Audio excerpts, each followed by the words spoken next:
Madam Clerk? Councilman Bodier, Present. Councilman Chatelain, Present. Councilman Dana Hewitt, Present. Councilman Landry, Present. Councilman Murray, Present. Mayor Mosca, Present. Police Chief Dickinson, On his way. Fire Chief St. Cyr, Present. and City Attorney Crisell. Present.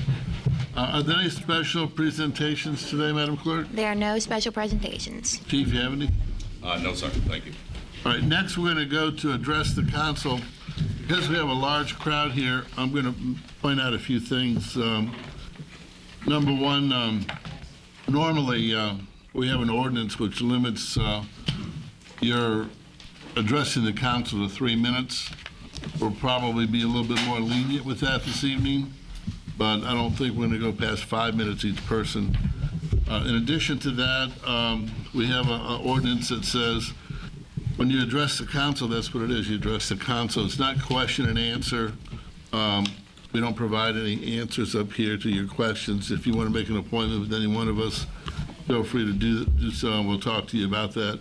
But it's your opportunity to address the council, and I ask that you do it in a respectful manner. And anyone want to address the council, welcome to do so now. Come on up. Mayor, Council, people of Harahan, I've got to take advantage of this nice crowd. My name is Jimmy Pretlove. I'm the Harahan Emergency Management Director. All of you should know that next month starts hurricane season. Now's the time to get yourself prepared, have all the things you need, go through the basics of non-perishable foods. Make sure you got a mechanical can opener. Gallon of water per person per day for 5 to 7 days. Prescription drugs, medications, flashlights, batteries, portable radios, batteries. All those are some of the essential things that you're going to need. Some tools for repair. Get you some of these big blue tops.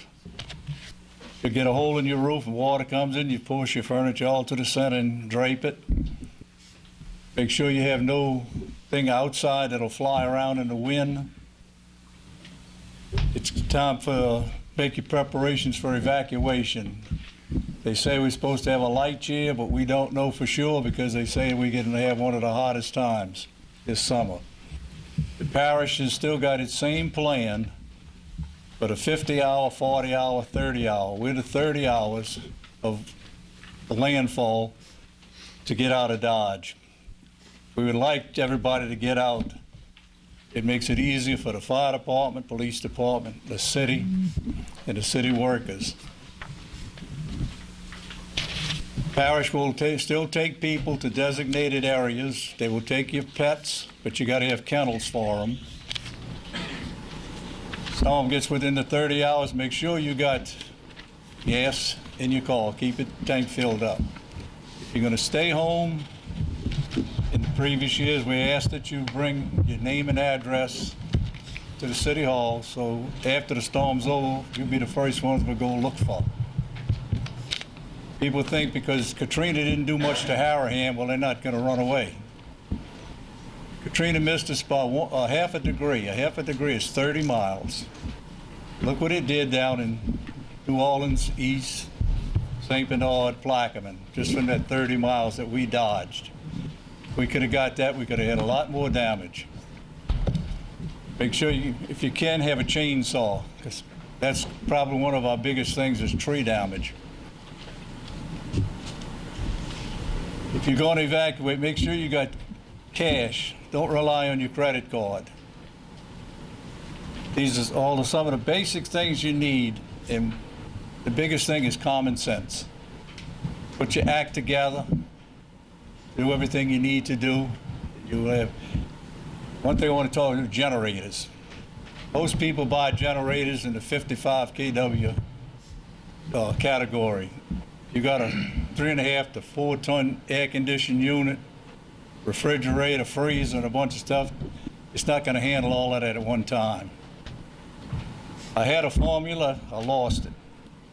They tell you how to work, what to use and what not to use, but luckily the city of Harahan has a new councilman that should be able to provide you with that assistance. As to what you can use, you'll have to alternate stuff. Turn the freezer and refrigerator off, all the lights out except one light per room to run your air conditioning unit. Those are some of the things. I mean, if you don't have a big enough one, it's not going to work. If you use extension cords off your generator, make sure it's a heavy enough extension cord. 2 lights, something like a 16, isn't going to handle your stuff. If you try to tie this thing into your meter panel, make sure you got a licensed electrician to do it. Make sure he explains to you how to disconnect the main fuse or the main breaker. Put yours on. If you don't, you can backfeed that transformer up and it'll go out about 8,000 or better volts. A lineman touches that, he's in trouble. Power comes back on, flashes with your generator, you're going to have an explosion, probably a big fire, and now you're in trouble some more. So like I said, it's common sense, people. I'll get up here and try to tell the same things every year because that's my job. But any information you need, you contact the mayor. My 5 minutes up. I just want to let the people know that next month is hurricane season, so get yourself prepared. Thank you. Thank you. Anyone else wish to address the council? Please step forward.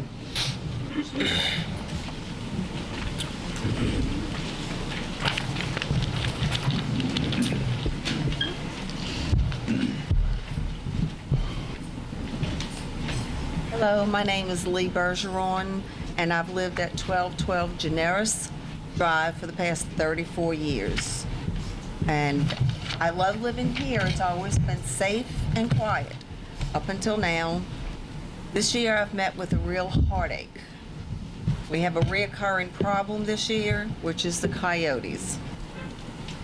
They killed many pets last year, and this year it was mine.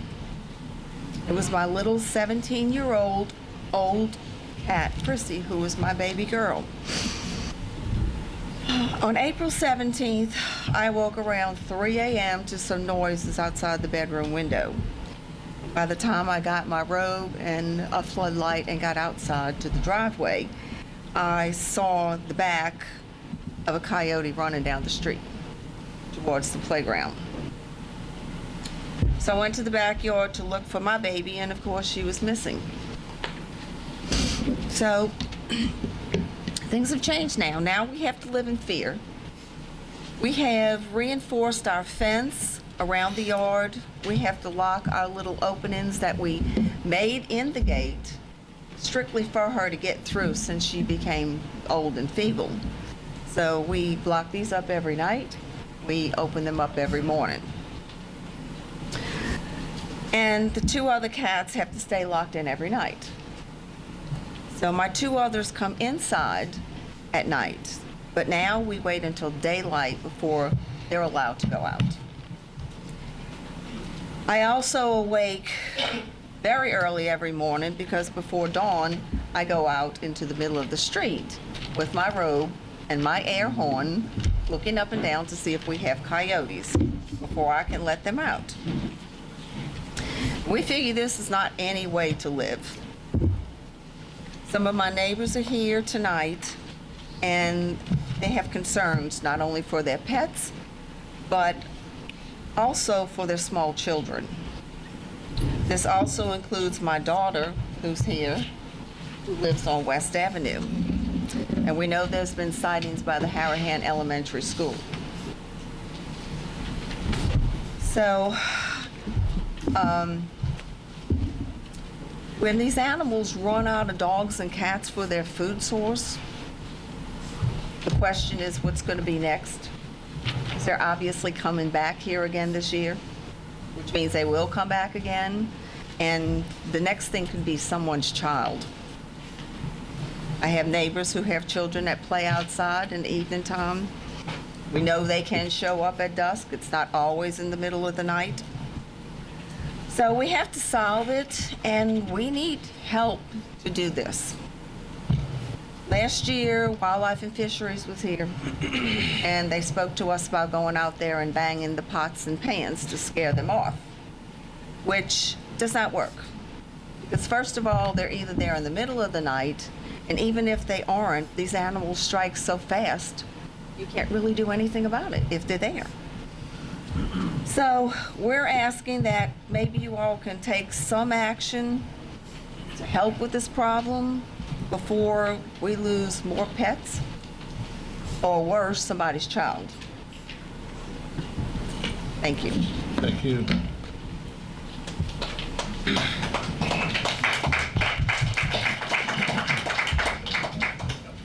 My name is David Bergeron. I reside at 1212 Generis. I want to second my wife Lee's comments. I just want to say that once we told our daughter Jennifer that Harahan was a safe place to raise our granddaughter, that was years ago. Now with the coyote problem, I can no longer say to my daughter and grandchild that Harahan is a safe place for them. That's a shame. We need a plan to correct the coyote problem. We can't put our head in the sand. It's just not going to go away. We've got to do something. Please help us with this. Thank you.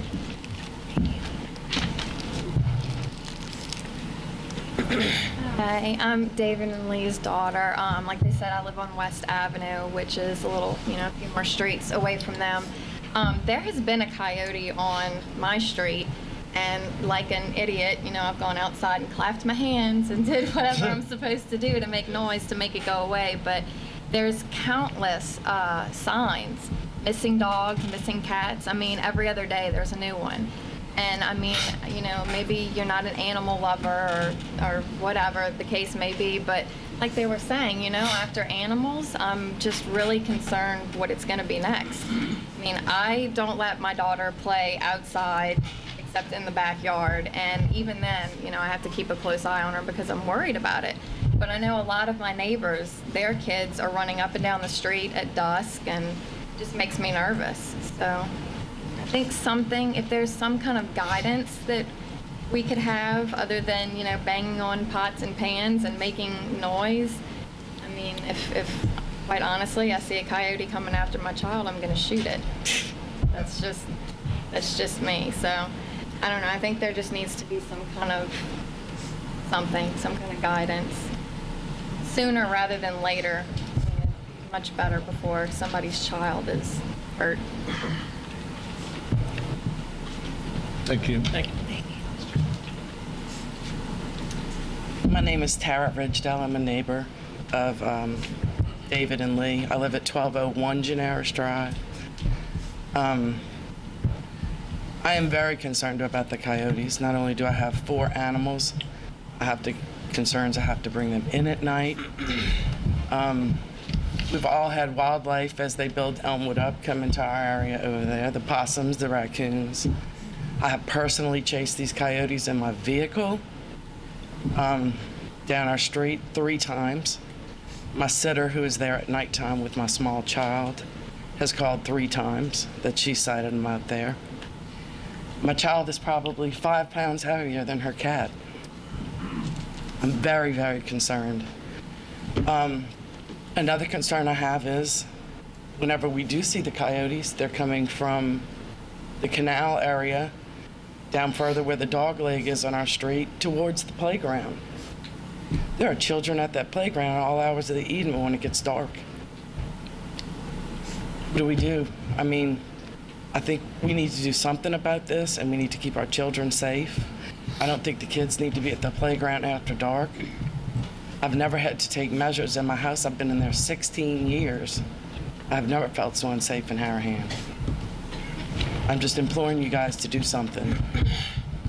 Thank you. Thank you.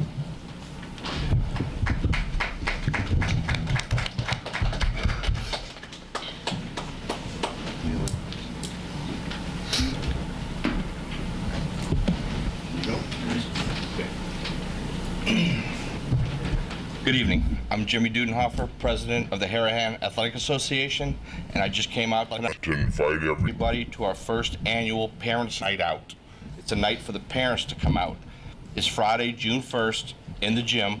It's $10 a person. We're gonna have a live band. It's Refried Confusion. We also have tables. If anybody would like to reserve a table, it's $100 for a table, and you get 10 tickets to get in. Thank you.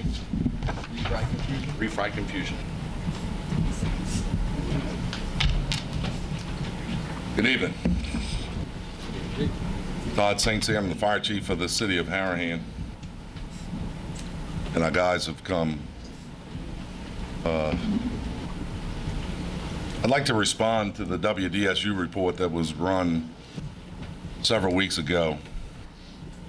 When I first heard that WDSU was going to run a report, I said, good, they'll come out, they'll gather all the facts,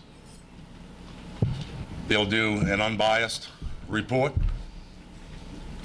This is a good project for Harahan. Specifically, what I'm talking about, for those of you who may not know, is fitness equipment that we've been lobbying for some time to get. When I realized that WDSU had no interest in interviewing me about the project, the very person who had been lobbying for this money, I said, uh-oh, there may be a problem. I think they're going to run this thing in a negative light. That's not good. When you work hard and you spend 25 years doing something that you love and working with guys for as many years and people that you care for, and somebody launches an attack on you, you take it personally. There were several comments that were made. There were several things that were left out. I sat through the entire thing as Councilman Johnson did his interview. And the way that that thing was edited was, in my opinion, unethical. And if I would act that way in my job, they would want to put me in jail. And I think something should be done, or some ethics should be involved in reporting honestly and truly.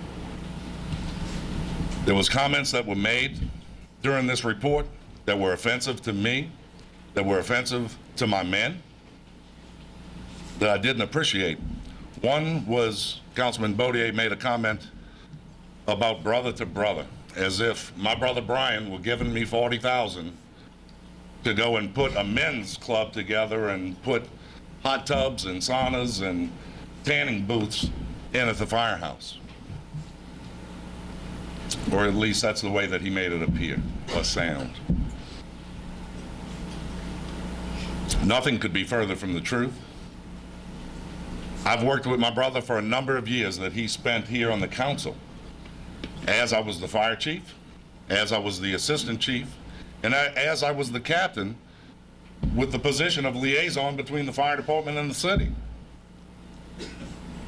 According to Councilman Baudier, maybe I should have never been able to submit a request for a budget because I had to deal with my brother. He had to vote on that budget.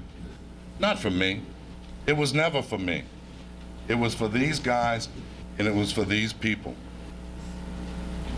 To suggest that my brother and I would do anything underhanded or anything sneaky is absolutely offensive. I don't appreciate it. I know he doesn't appreciate it. And anybody that knows the relationship that I've had with my brother would know that he's the straightest guy there is around. There was no one in my years of working with this board that watched what we did closer than him. Anybody that knows him, anybody that has worked with him could tell you the same. It was called a pet project. Again, offensive. If trying to get fitness equipment for our guys, to try to get them in shape, to provide a better service is a pet project. It was also stated that the fire department endorsed Craig Johnson, and that's why Councilman Johnson must have wanted to give us the money. Well, I'm here to tell you that if we endorsed him, we all have to be fired, because the only recourse for us getting involved in political activity is termination. And we can't do that. I do believe what it was. Correct me if I'm wrong. Councilman Johnson's here. I do believe that Craig was endorsed by East Bank Consolidated Union, who does have the ability to endorse candidates. Had nothing to do with me. They never consulted with me. I've never involved myself in politics in Harahan for elections and never will until I'm no longer fire chief.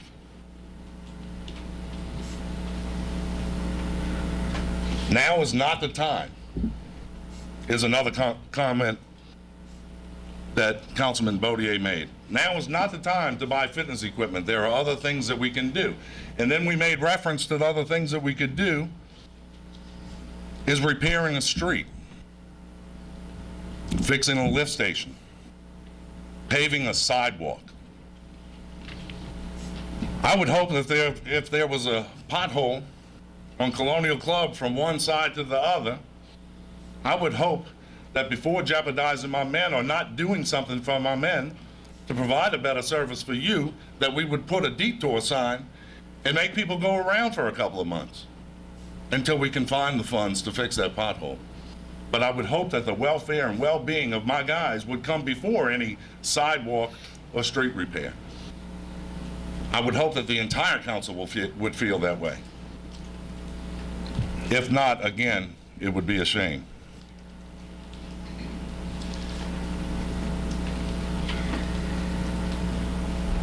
One of my jobs as the fire chief is to try to keep the morale up of my employees. And it should be the job of any leader to keep the morale up of their employees. Maslow's hierarchy of needs names a number of things that we should do for them in order to accomplish this. And the basic things that they need to be able to perform their job in a good manner and be successful in their career. Things like this, without even giving me a phone call and the courtesy to discuss an issue and talk about what direction are we going in, creates a morale problem for our department, for our men. These guys should feel like you're here fighting for them, not against them.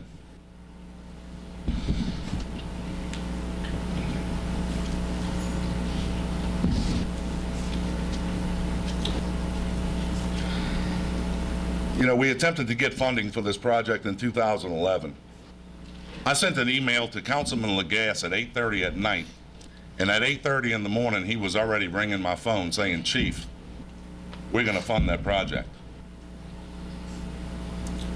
You know, he had previously funded and given us $28,000 earlier in the year to do some other things around the department. We bought some bunker gear, we bought some carbon gas indicators, we purchased another thermal imaging camera. The fitness equipment was one of the projects that he wasn't able to do. He didn't have the funding for incorporated East Bank of Jefferson Parish. The only money that he had left in the fund at the time was to be used in unincorporated West Jefferson. Came from the boat, I believe.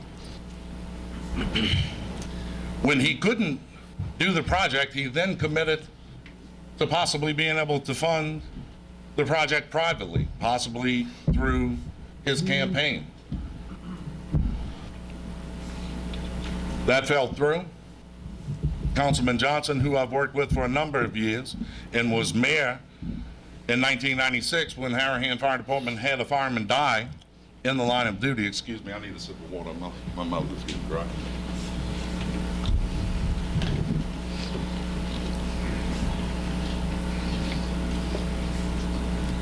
Thank you. I apologize. Councilman Johnson, who was mayor at the time, excuse me, he was a councilman. Benny, you were mayor, if I'm correct, in 1996. Who was on the council, excuse me, and was quite aware of what we went through, but was mayor just 4 years ago when we had another gentleman have a heart attack while fighting a fire, understood the passion that we had towards this project, and was actually very passionate about it himself because he used to come out to fires and he helped pull hose a couple of times and understood what it took to do such a thing and the stress that was involved and the physical ability that it took to pull hose off of a fire truck and try to drag it 200 yards or 200 feet down the street. Councilman Johnson contacted me because he knew that this project was important, he asked me if I would like him to get involved and help try to get this money. I said yes, absolutely. Going back a little bit, in 2011, before I did anything, I contacted Mayor Mosca and said, Mayor, I want to try to solicit funds for this project. What do you think? He told me, do what you have to do. I understand that that's important. If you need to try to go to the parish, we can't fund it here in the city. Do that. So that's what I did. So with the driving motivation behind this project being that 1996 we had a man die in the line of duty while fighting a fire. And then again 4 years ago we had another man have a heart attack, which he's fully recovered and he still services us today. He still works for us. We're happy to have him and we're thankful that he did recover. You know, more than 50% of all in the line of duty deaths are directly related to heart attacks in the fire service. There are many stress-related factors that we deal with as firemen.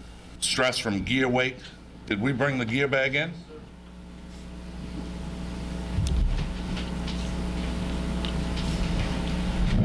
We have a bag of gear that anyone here or any one of the council members would like to get up and pick this bag up. This is the amount of weight that a fireman wears on his body. Bring it up. This is the amount of gear, or the weight of gear, that a fireman wears on his body while trying to perform rescue services, fire attack operations, salvage, overhaul, and many of the things he does in his course of duty. Stress is created on the body from this gear alone.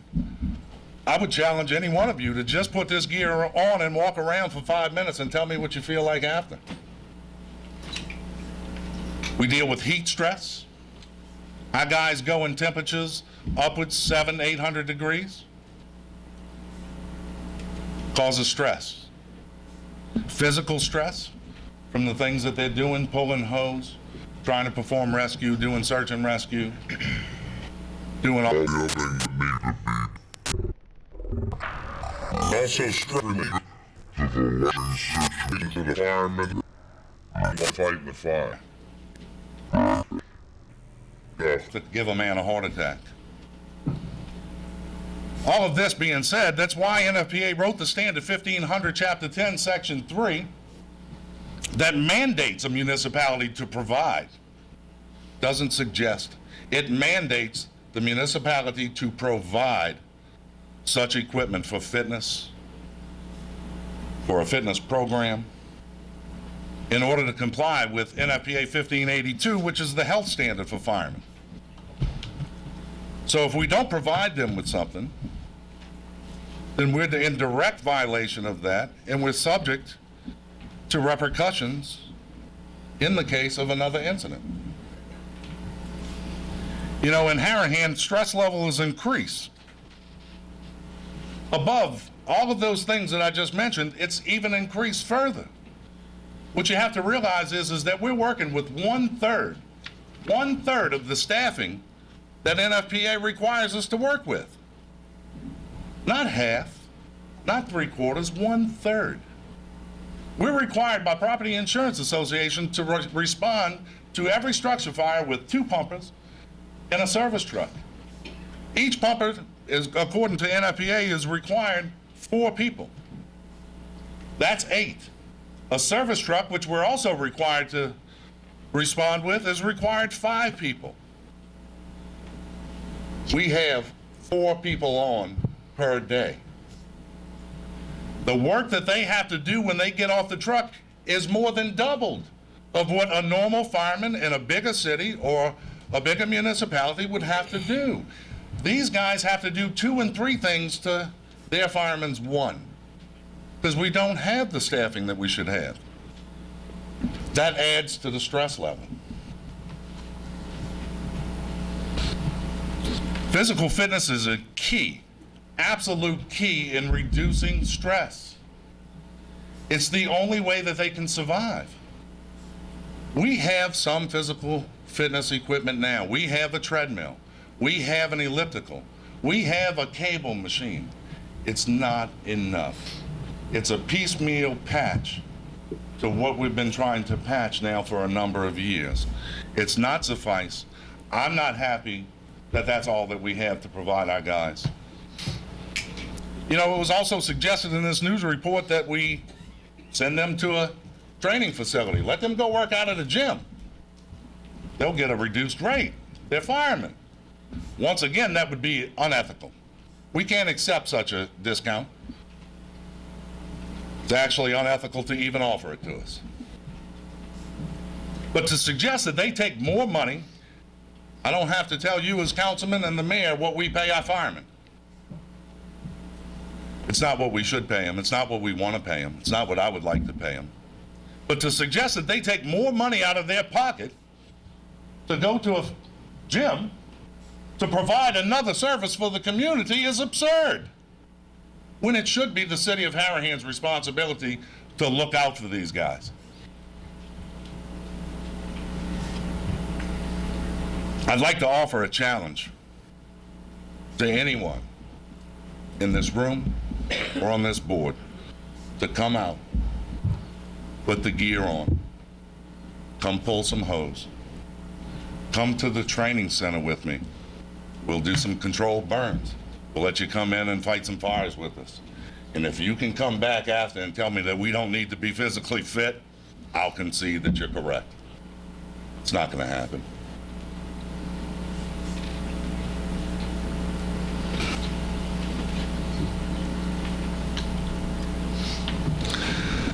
I'd like to announce on a good note, and I'll leave that one alone. I'd also like to say, you know, that this thing was brought up to the parish twice, and twice it received 7 votes from parish councilmen. It was reaffirmed just last week. The council brought it back up to correct some things in the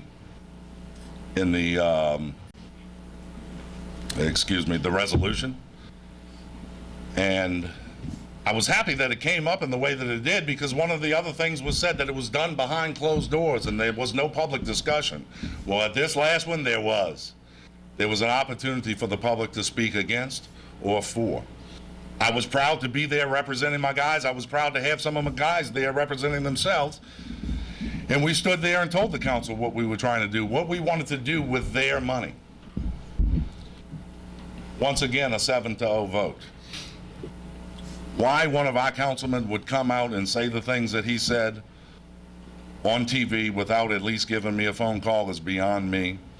And I really would hope, Councilman Baudier, that you have re-reviewed this situation in your mind and have kind of maybe seen the light in what we need to do for our firemen. I hold no hard feelings. I look forward to working with you in the future. It's my job as the fire chief to work with the city council closely. I don't want to hold a grudge, not going to hold a grudge. I'll be happy to work with you in the future positively to move this city forward. I don't appreciate being slapped like we were, and will stand up and defend myself and these guys anytime that we are. But just so that you know, and so that they know when they see us talking and wondering what's going on, I hold no hard feelings. I look forward to working with you in the future, and hopefully we can do some positive things. Now, on a good note, I'd like to announce that our rating is complete. I know that I announced several months ago that we had been working on that, and that's always a treacherous time for us. Very difficult to get through, especially with the lack of an administrative staff and a lot of the things that need to be done to complete the rating. But we did maintain or retain our Class 2 rating. And I'd like to offer you another challenge. Even though we work with a third less of the people that NFPA requires us to, I would challenge you to find another department that services the size city that we service, with the number of men that we have, with the budget that we have, that has a Class 2 rating. There aren't many. I'm proud of these guys for the things that they do on a daily basis. They train on a daily basis, not just physical fitness. They train their mind on a daily basis. On a daily basis, They go through and review all the things that we need to do as firemen, and they try to keep things fresh.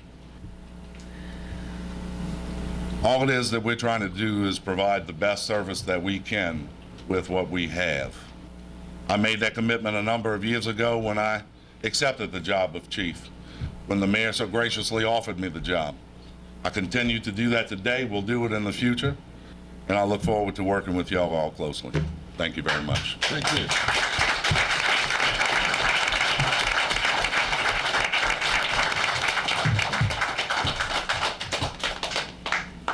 Anyone else wish to address the council?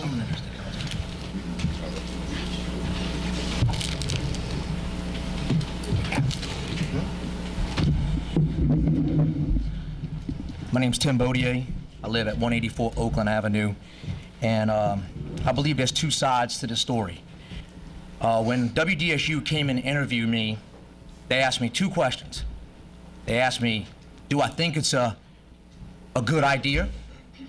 Or let me rephrase that, do they think that should the money go to something better? I said, I think of a lot of things that the money could go to. I want to be very clear. I never said that I think that the money could go to something better. Chief St. Cyr has made this very personal, and I won't be bullied. I'm not going to be bullied. I've stood for these firemen. As a matter of fact, one of my proudest moments ever being a councilman was when I got to author an ordinance giving the firemen the jaws of life. And Todd St. Cyr, you know, you've called me and you asked me. I said, I want to do that for you guys. I have friends on this fire department, and I heard that this attack was me attacking you guys personally, that I was anti-fireman. And that is so far from the truth, and I'm not going to sit here and let these kind of things been said about me. I've been 100% for these firemen. I've co-authored or authored anything that these firemen have ever had, and I will always be there no matter what. And it's not personal. I understand that this is, it's my job. You know, they asked me a question, and they said, do you think it looks bad with Brian St. Cyr and Todd St. Cyr collaborating on this project? Never ever said it looked bad. I said it's going to give the good government advocates something to bite their teeth into. That's what I said. Question Todd said, do I think it was bad? Do I think it was not the right time? I don't know what interview y'all saw. I was never asked that question. Timing was not an issue. And then Chief St. Cyr called me after and he said, hey, he said, why wouldn't you consult me about this project? And I said, Chief, I said, I didn't know nothing about it. I said, if it was something that you really needed, why wouldn't you call me? And I was told on the phone, I don't answer to you, I answer directly to the mayor. Now, I even hear more stories about, I called them, I had a couple of councilmen with me, I set this interview up. The truth and honest truth was, I thought that Travis Mackle was coming to talk to me about Colonial Club. He called my secretary. She says, yeah, he'll be here in a minute. Said, Travis Mackle's on the way, is that okay? I said, sure, he's okay. So I was accused of setting up this meeting. Well, if I'd have been setting that meeting up, I'd have looked like I look right now. But if you go back and look at the tape, I had a messed up shirt on and a full beard. So I was completely taken by surprise about what was going on here. I never knew nothing about it.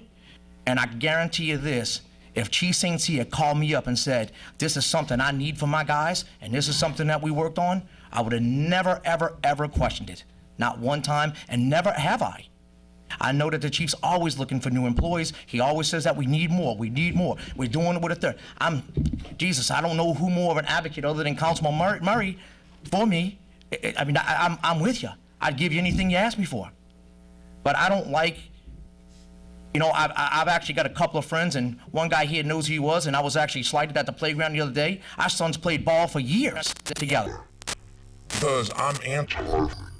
And I just take personal, not anti-fireman, chief. I am not Anti-police. I want you to help my city. Anytime, day and night. One other thing I want to make very clear.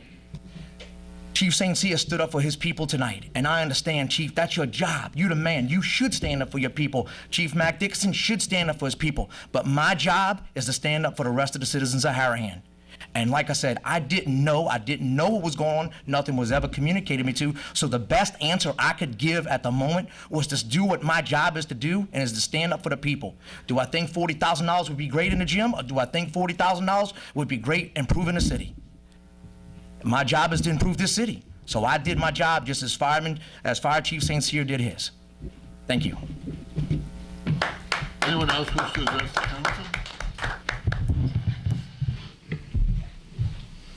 My name is Paul Kluwat. Live at 542 Resor Avenue. Grew up in Harahan. Wife grew up in Harahan. We moved out for a short period. We moved back to Harahan to raise our family because it's a safe, beautiful city. Since Katrina, we've had some blighted property. One is at 549 Resor Avenue, across the street from me and next door to my neighbors. 549 Resor Avenue. I spoke to a couple council people about this. Spoke to regulatory on and off. Where is this going? What is going on with this blighted property in Harahan? Harahan used to be a beautiful city, and there's blighted property throughout Harahan. But I'm mainly concerned about the one directly across the street from me. We got coyotes running around. Well, we've been having raccoons and possums. Thank God my kids are growing up, so I don't have to worry about them. But you know what? We come home late at night, and there's all kind of things running, and now we got coyotes. Well, coyotes are coming after these raccoons or possums. They never used to be there when the houses were kept up. So I'd like to bring it to your attention. I know neither one of y'all want to live next to or across the street from blighted property. And these people have been doing everything to stay under the radar. But the grass is being cut, the trees are growing out the gutter, and the walls are falling down. What is going on with this property? No one's living there since 07. Regulatory's been fighting to do something about it, but it seems like I talked to them today. Seems like they've been beating their heads up against a wall. We need our attorney to get on it. Someone else, I'm bringing it to y'all. Please, we need help. Sorry, what was your address? What's your address? 542 Resor Avenue. Property's at 549. 549 is a blighted property. Is Jeff Charlet in the audience? He has everything he's supposed to give. My sister-in-law lives at Huntley Lane. There's two across the street from her. It's dark, and on her street's been coyotes. I'm telling you, they got rats coming out of these houses, all these blighted properties. Rats, raccoon. I'm not talking about a raccoon the size of a rat. I'm talking about a raccoon bigger than my beagle. So please, would you want to live next door to that? I know the Harahan that I grew up in and moved back to raise my family was a beautiful city, and it still can be. This is degrading our city. This is blighted property. These people have come and vacated these properties, and they have nothing to do with it. We're just going to take it. Please, we need help. Your wife had sent me an email. Your sister-in-law had sent me an email. I have spoken, and I sent an email back to y'all that I was going to work on it. I'd like to, Mr. Charlet's not in here at the moment, but I have spoken with him about it. Well, he knows about it because he's got a packet on his desk like this, and he didn't have to go to his file to get it. He knew the addresses immediately off the top He of his needs help. head. And I believe he does. And I am trying to see what we can do with Jefferson Parish Regulatory Department and their environmental court that they have, and their regulatory department court, and see what they can do to help us out if we can move this from City of Harahan over to Jefferson Parish and let them try to get. We have a that. court set up. We have a court set up, that is correct. That court has not met in many Well, months. I'm aware of that, but I'm certainly sure And- the property owners have been contacted?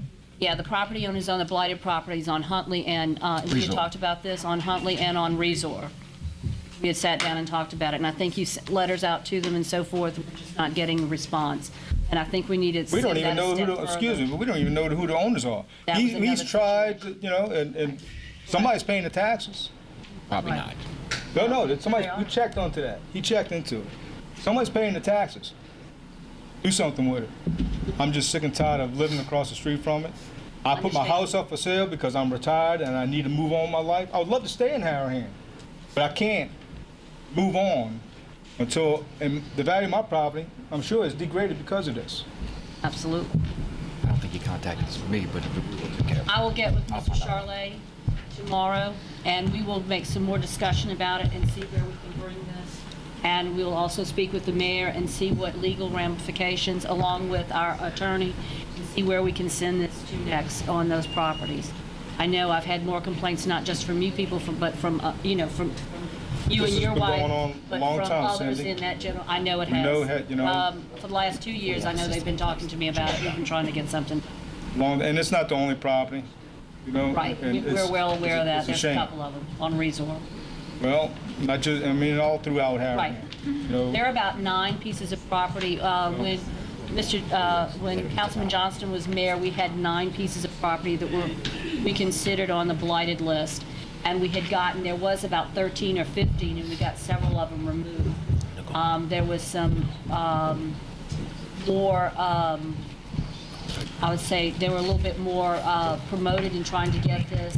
I know Mr. Charlet's had a lot of stuff on his plate, but I think we maybe need to put a little more focus back into that, getting these blighted properties. And believe me, I sympathize and empathize with you, because I wouldn't want that in my neighborhood. Oh, I know you And I had that, because after Katrina, I had a house sitting next door to me for about 3.5 years before it got knocked down. So I understand it. I saw the rats.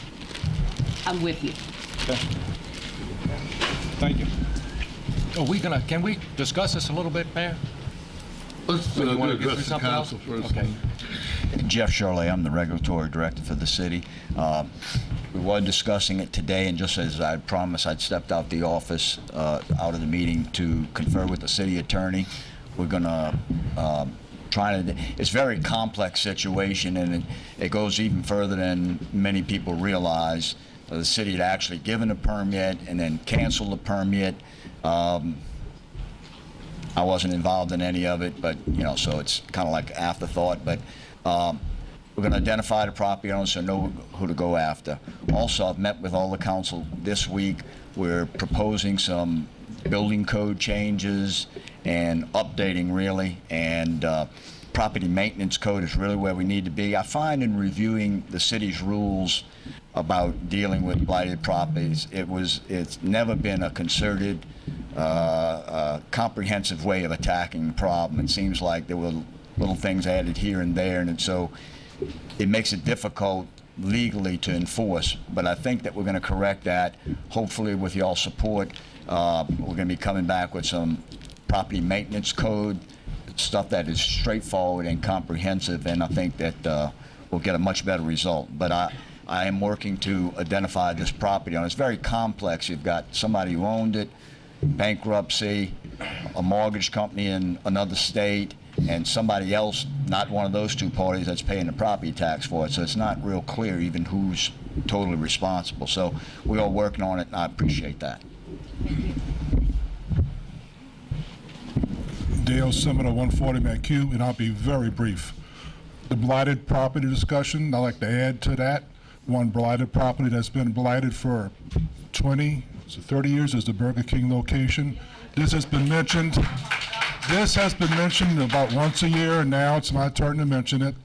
I remember when that Burger King was built in the mid-'60s, I was going to high school and went to get Whoppers at that Burger King. So that's how long it's been there.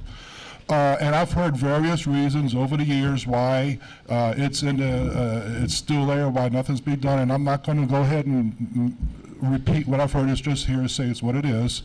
But what I want to ask is, this is a complicated situation, and it might be a small issue compared to the bigger issues facing the city right now, but still it's an important issue. It's right on the main drag in Harahan, very visible. So every complicated situation, there needs to be a small step started and another step to kind of unravel it and get the ball rolling. I want to ask that a fresh look be, somebody takes a fresh look at this and maybe approach it in a fresh way to try to get the ball rolling on this. I can't believe that this is going to be, this in our lifetime, we're not going to see something done about this.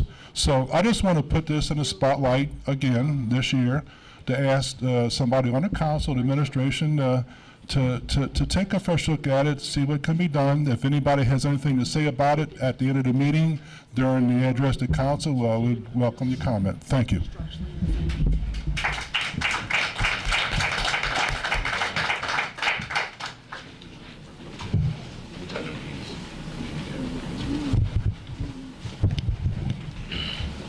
Mayor, council, ladies and gentlemen, how y'all doing? I'm just up here to speak in reference to what the chief had mentioned earlier about the equipment that I was trying to get for the city of Harahan. As everybody knows, I was a councilman for 9 years in the city of Harahan and also the mayor for 8 years.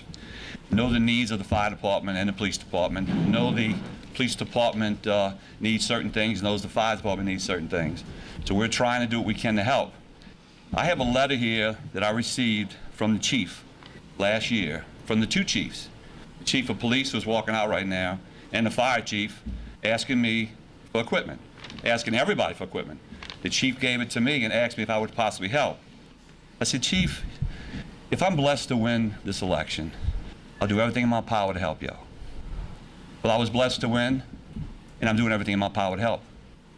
The first thing that I did as a councilman in Jefferson Parish was move forward on this, to try and get this done for the police, fire department and police. And what really confuses me is that the check that I'm getting for the city of Harahan goes to the city of Harahan, not to the fire department. The only reason why the fire department is involved as far as the check being mentioned about the chief, because the chief solicited the money along with the chief of police. And they're the only ones that have the facility to put the equipment in. The fire department, the police department doesn't have a facility to put the equipment in. City Hall doesn't have it. We don't have any other building in the city to put the equipment but the firehouse. So therefore, the check goes to the city. The mayor, therefore, buys the equipment and puts it at the fire department. This equipment is for the fire, the police. We have a cooperative endeavor agreement between Jefferson Parish and Harahan that the Jefferson Parish Police can use the equipment. Jefferson Parish Fire Department can use the equipment.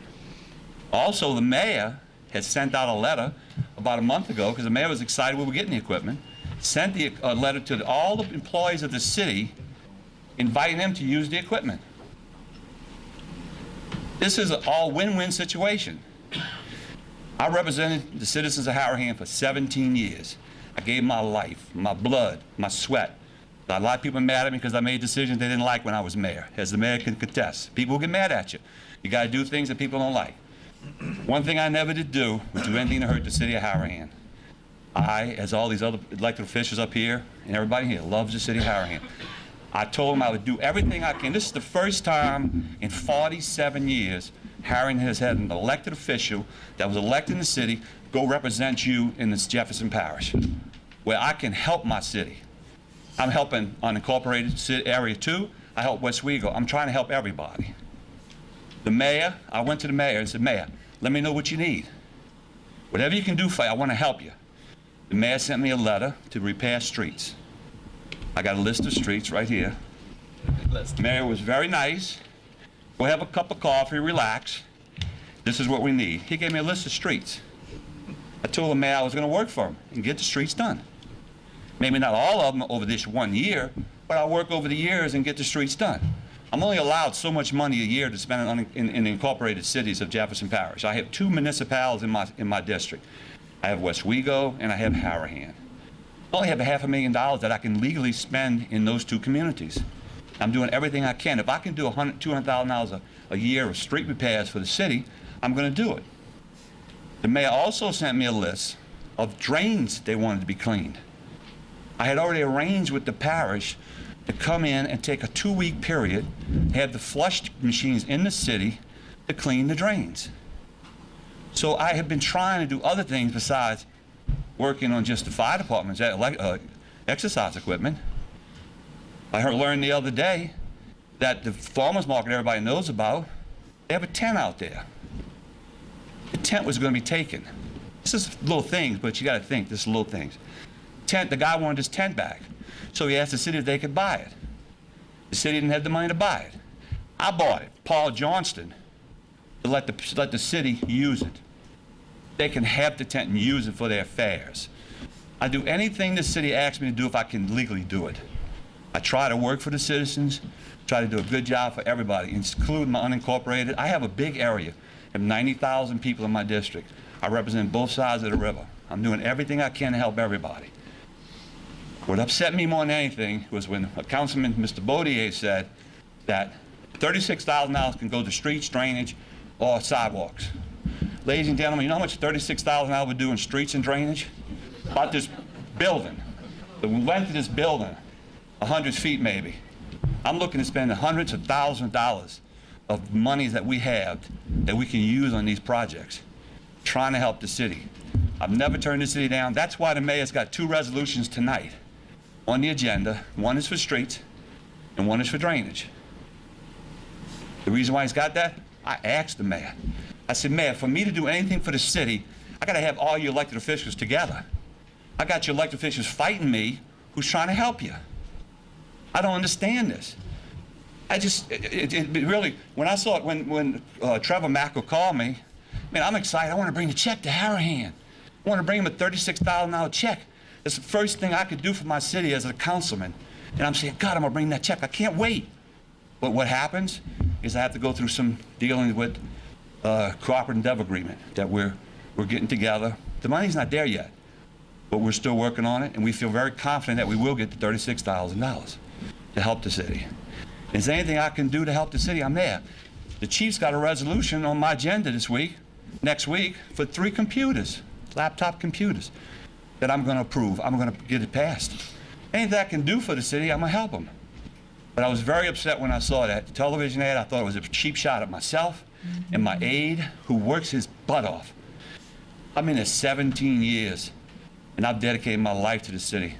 And I love this city. I don't think anybody else loves it. The mayor and I have been together for 17 years. We haven't always agreed, but we all have the right idea, and the right goal is to do what's right for the city of Harahan. And I just wanted to mention that to you. I wasn't going to address the council tonight, but I just want to let everybody know we out there working for you, the citizens of Westwego, and all the unincorporated district. That I'm working for y'all, trying my best to get the best quality of life for the people of my district. And I'd like to thank y'all for giving me a few minutes. Thank you. Councilman Johnson. Councilman Johnson. Councilman, can I just say one thing to you? I'm getting a blame for the way I feel like I'm getting the blame for the way Trevor's put this news piece together. I don't want the blame for this. The way they did that, that's Trevor's Mackel, and that's who y'all should be attacking. I didn't put y'all in the gray light in the back and make the big deal. He asked me 2 questions, that was my opinion. And I gotta tell you, when it went down, I remember there was a time that you and I worked on a project together, and the movies came here and they shot a scene. Never came and informed anybody, didn't tell nobody nothing, and you were livid. And that's just kinda, not even that I even had a chance to feel like that at the point, because I was so caught off guard that even after it was all over, I'm like, man, why didn't nobody even come talk to me, tell me anything about this whatsoever? And by the time Vinny had put the letter out, this had been done weeks prior. But we don't always see eye to eye, but I think you're great. You've been a great mayor. You've been great for my city, and I don't want you to take what happened with Trevor's and this thing and hold it against us, because I mean, other than apologizing, but I can't apologize for what he did. That was on the news that spun that like that. And I want to tell you, I appreciate everything you do for us, but I still have an opinion just like you do, and we're not always going to agree. And that's just all I wanted to say. But I look up to you, and you know that. Well, I agree with you. He did a poor report, because when he told me he wanted to come to my office and discuss the issue, I brought Mayor Mosca with me. And Mayor Mosca pleasantly came up to sit through the conversation, through the interview. The chief came up. He never even bothered to interview the chief or the mayor. Didn't ask the facts. Didn't ask the facts. And I thought he did a very poor report. And for him to report and say that Norman Robertson's the one that said it, that I did this for the fire department because the fire department endorsed my son. They can't endorse. They're civil service. They would all get fired, like the chief mentioned earlier. They didn't endorse my son. It's just, he did a poor job. He better never come talk to me again to try and get another interview. He's done a poor job. He's not a good reporter. He's done a horrible job. But Councilman Baudier, This thing's been going on. I don't get involved with Harahan as far as telling you. The mayor would tell you, I would think. I don't get involved with me coming to every councilman tell you. The mayor came to me with the streets. I didn't come to every councilman and tell him. You know, I know the chief been working since last year. You were on the council last year. I knew about it last year. So, you know, like I said, I got the letter from the chief, and the first thing I said, Chief, if I'm blessed to win, I'm going to try to get you equipment for you, because I know how much it was important for the health and for the firemen and the police. I mean, I was there. I pulled hoses. I know how heavy that hose is when you start pulling it. You got to go about 200 feet away and pull a hose from the fire truck to the fire extinguisher and hook it up.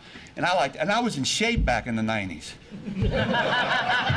I'm winded right now talking. I was 220 pounds then. I'm 285 now. But I mean, I was in shape, and I was huffing and puffing. And as you know, and the councilmen know, the job these guys do, the equipment, the exercise equipment is very important to them. It's like you spending money to buy the chief bullets for his gun, or for the chief to get a bulletproof vest to protect their life.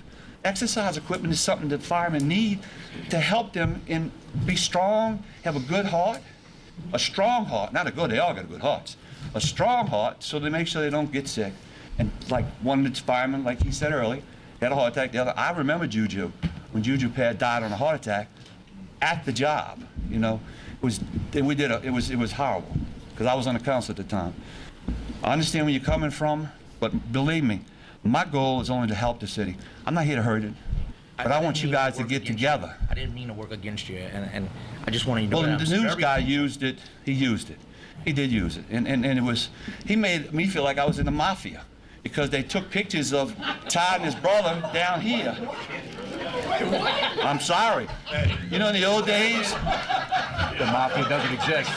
well, close the notes, or whatever they call it. You remember in the old days how they used to do the interviews, and they had the camera down, they got the guy's face, they had you and Brian's face in a circle. Excuse my interjection, but if that did anything, it was to prove that I needed fitness equipment. You're right. You're right. You're right. But again, appreciate it. Thank you, guys. And again, I'm here for you. I'm not here to hurt you. Thank you. Thank you.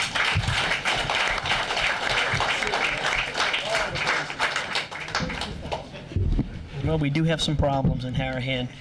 I know people read the paper this morning, and we got a lot more problems that'll come our way if what happens tonight passes through and continues forward. I was stunned last month when I read the proposal to change C1 commercial that was again brought before the council just a few months after it was last withdrawn by the in what the Times-Picayune called amidst an outpouring of opposition from the public. And even more surprising is that this last legislation at least had a cap of 75,000 square feet. Now, here you are asking that this cap be removed. Why are you trying to circumvent the laws that we have in place? Last month it was said that this had to be open to debate. Again, I think that this issue was debated in the public opinion last year, as noted by the Times-Picayune and WWL and news trucks outside. No studies have been done on the effects of large-scale commercialization in a residential area in Harahan. What about drainage and flooding and fire protection, police protection, traffic, noise?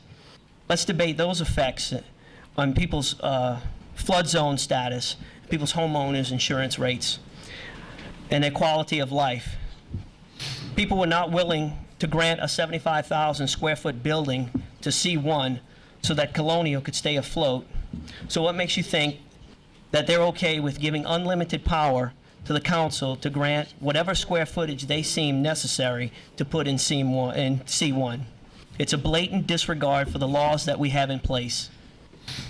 In the 90s, many residents may remember the questionnaire that was sent out by UNO to do a study on the quality of life in Harahan and the expectations of its citizens and what they wanted out of their city.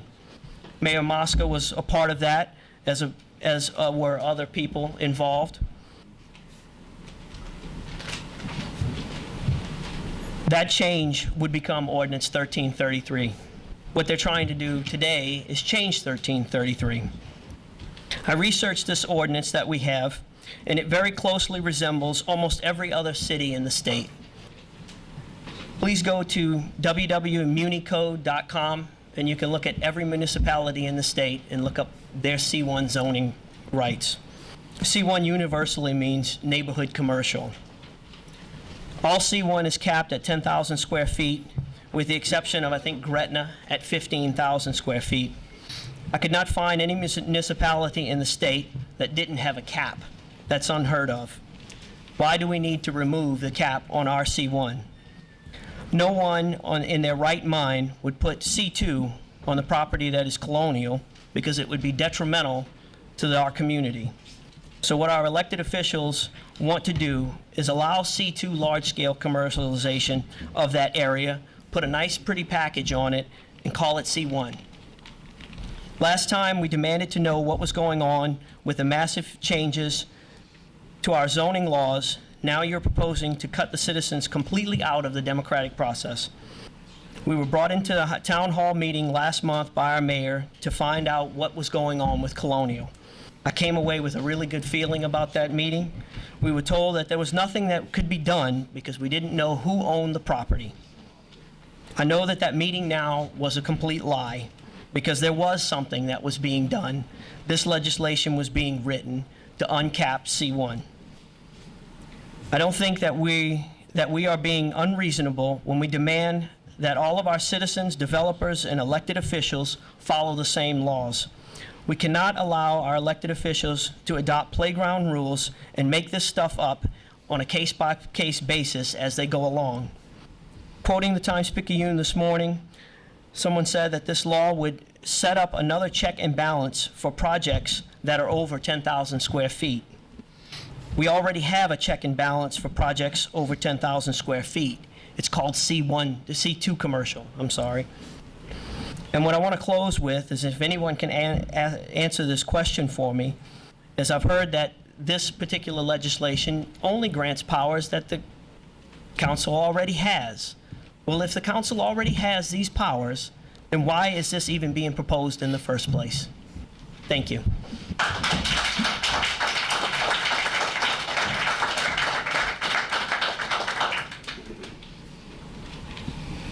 Anyone else wish to address the council? I'm going to be short and sweet. I live across the street from Ashley, and just to reiterate everything he says, I won't say it again, but the one point that I would make is why are we going on an unlimited square footage on this C1 property? You know, there's no other city in the state of Louisiana that has that kind of square footage available. We know we're talking about colonial. I'm not opposed to commercial development. It moves us forward. It gives you more tax dollars. But do it the right way. Let us know what's going on. Don't make it look like it's behind the closed doors, because that's what I feel like is going on right now. Why are we going with an unlimited square footage? I have no idea, other than we're going to build something really massive over there, and I have not a clue what it is. Again, I back up with what Ashley said, and I'm sure there's other people in the city of Harahan that does not see a 75,000 square feet plus commercial building in a C1 zone. Okay? Thanks for your time.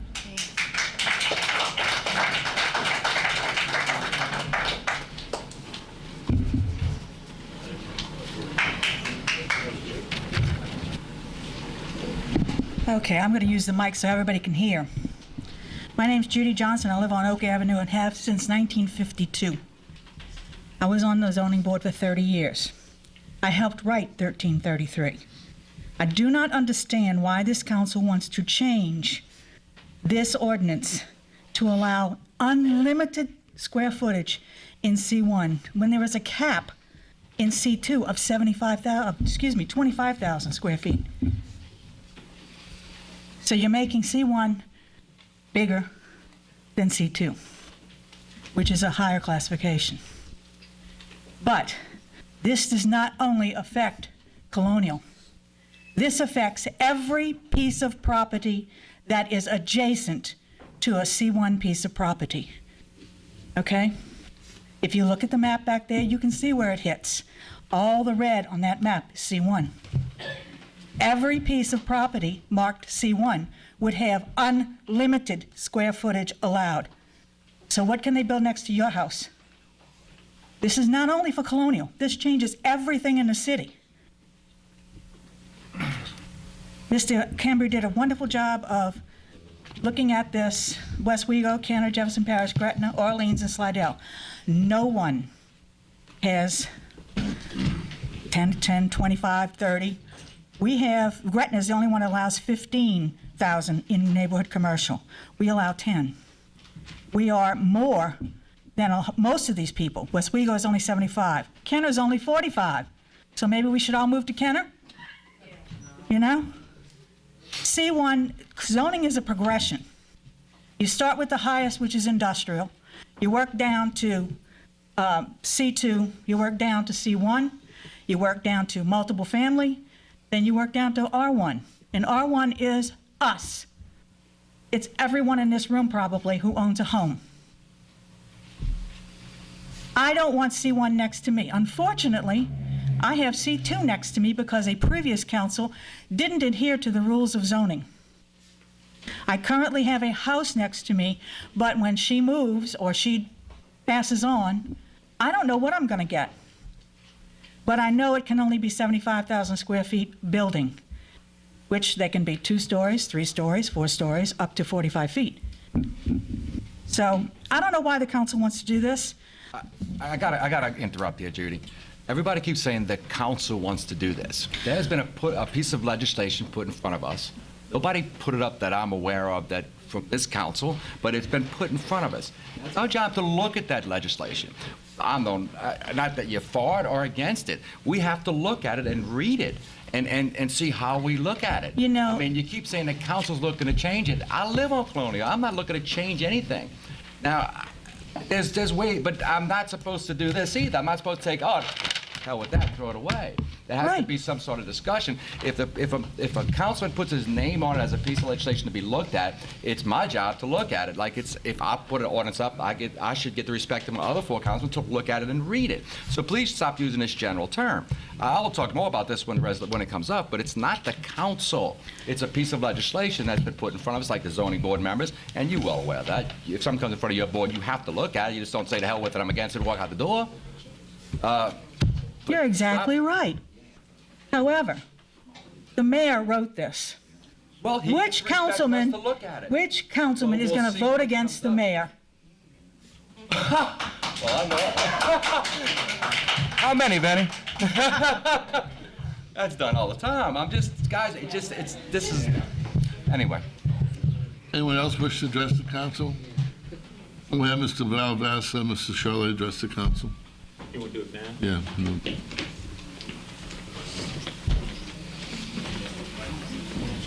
Steve Villavasso, City Planner, City of Harahan.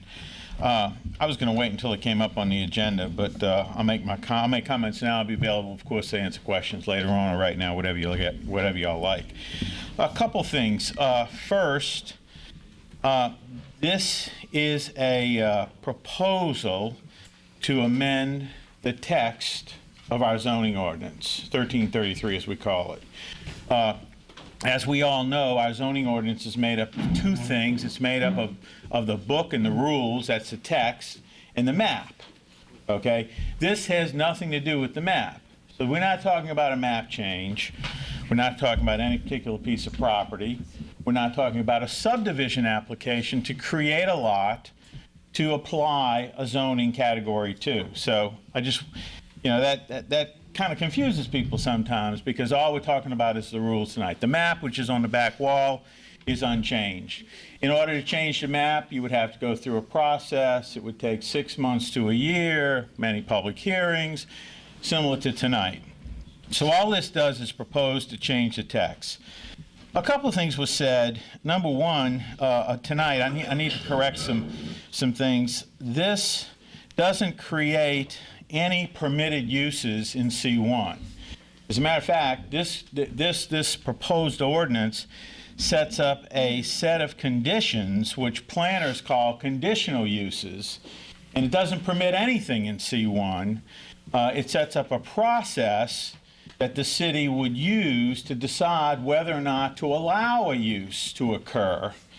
So nothing would be permitted by right. We call that by right. So this doesn't set up a situation where someone could come in, fill out a form, give it to Mr. Charlet, and start building tomorrow. This sets up a system whereby a property owner who would want to use this tool, I'll call it a tool right now, could come follow these steps, make a proposal, and go through Mr. Charlet's office to fill out an application, go to the Planning Commission, and the Planning Commission would hold hearings and then listen to citizens, have a debate on it, vote on a recommendation. The Planning Commission would send that recommendation to the council.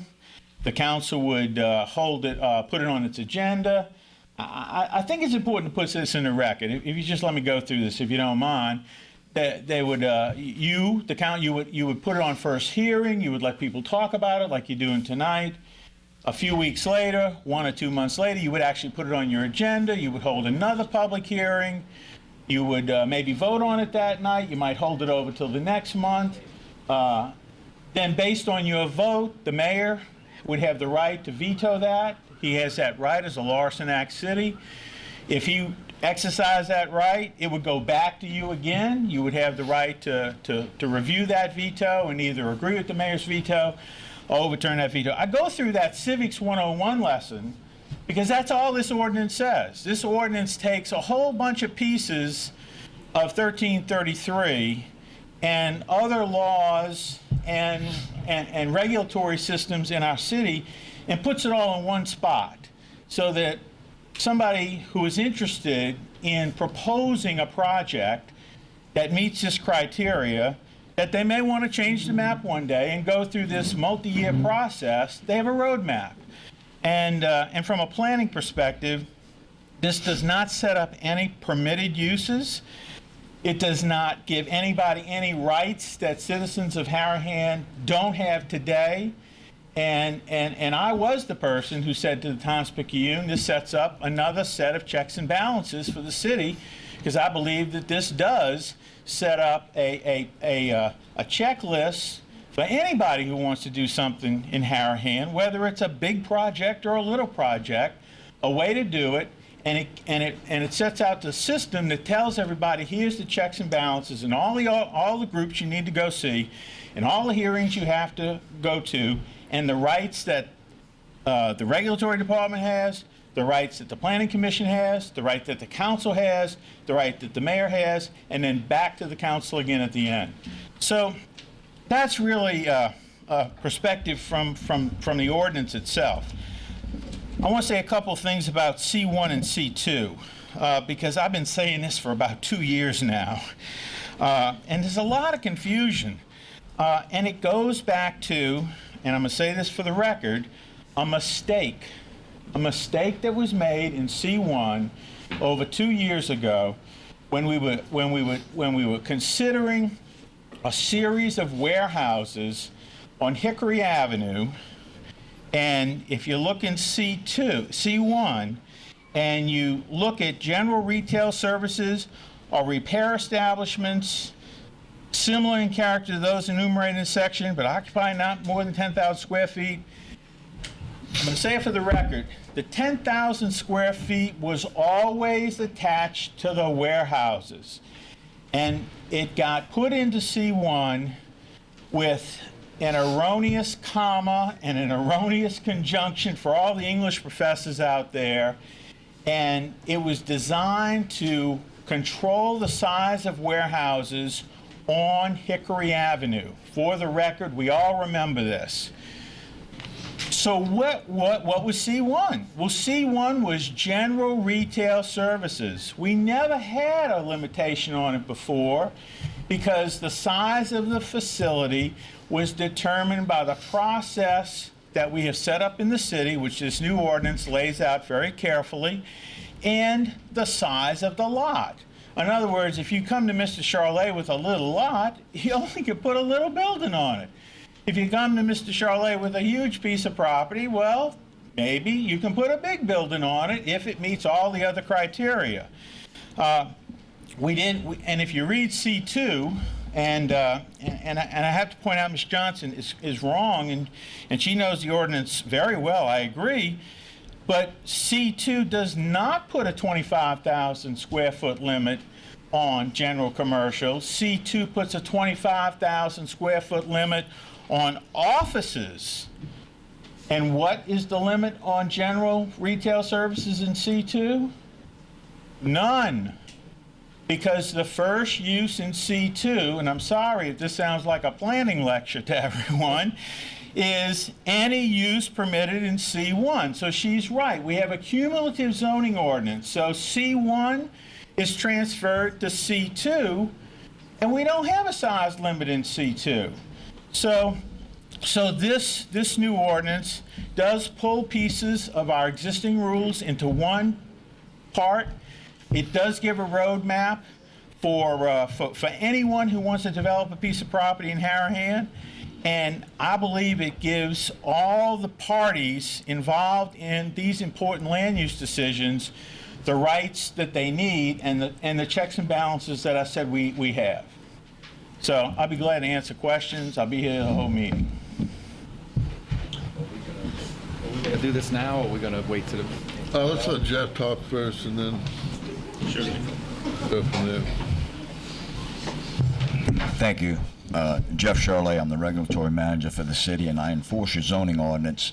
A couple of things I'd just like to say to get perhaps clear up the picture. First off, we're talking about the term general retail establishments, okay? And Steve made a good point at a planning and zoning meeting. That's the category that you would put any retail use that's not specifically mentioned. For instance, in C1, you have other retail uses that are specifically mentioned, like bookstore, appliance store, antique store. And I'm reading you from C1 permitted uses today. There is no square footage limitation on a bookstore in C1. There's a 10,000 square foot general retail limitation, but on those specific retail uses, bookstore, antique store, there is no such limit. So if a Barnes & Nobles, for instance, wanted to come and locate in C1, the 10,000 square foot limit would not apply to them. That's the limitation on general retail stores. It's just a practical matter that you can't name every particular type of retail store there is, so you name the specific ones, and the rest of them are lumped together as general retail. So hopefully that clears it up a little bit. So there really isn't a 10,000 square foot limit today in C1 for certain retail uses, just for the general retail uses. Also, the C2 zoning today, as Steve has already said, says that you can do in C2 what you can do in C1. C2 doesn't, again, repeat general retail service or retail establishment, so you'd have to default back to the C1. So actually, though this is proposed to be a C1 change, it affects uses in C2.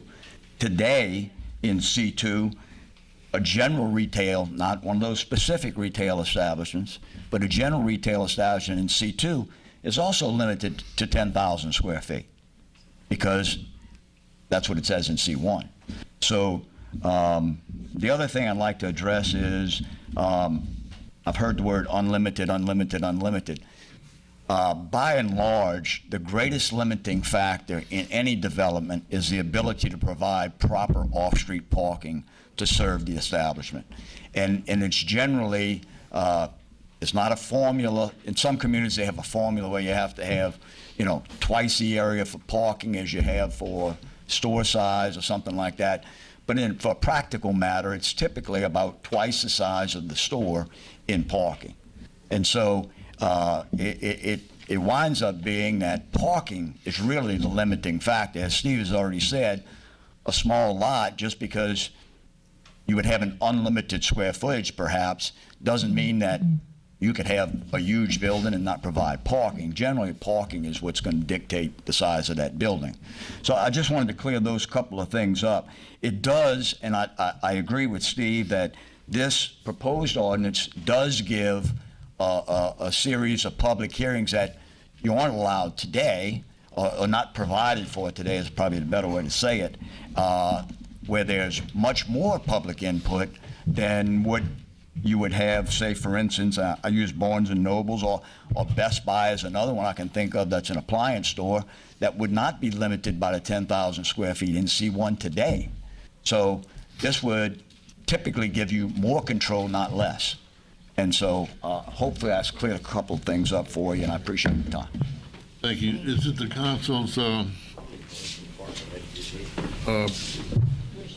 wish to basically discuss this maybe, and do they want to say something themselves for about 3 minutes or 5 minutes? Or?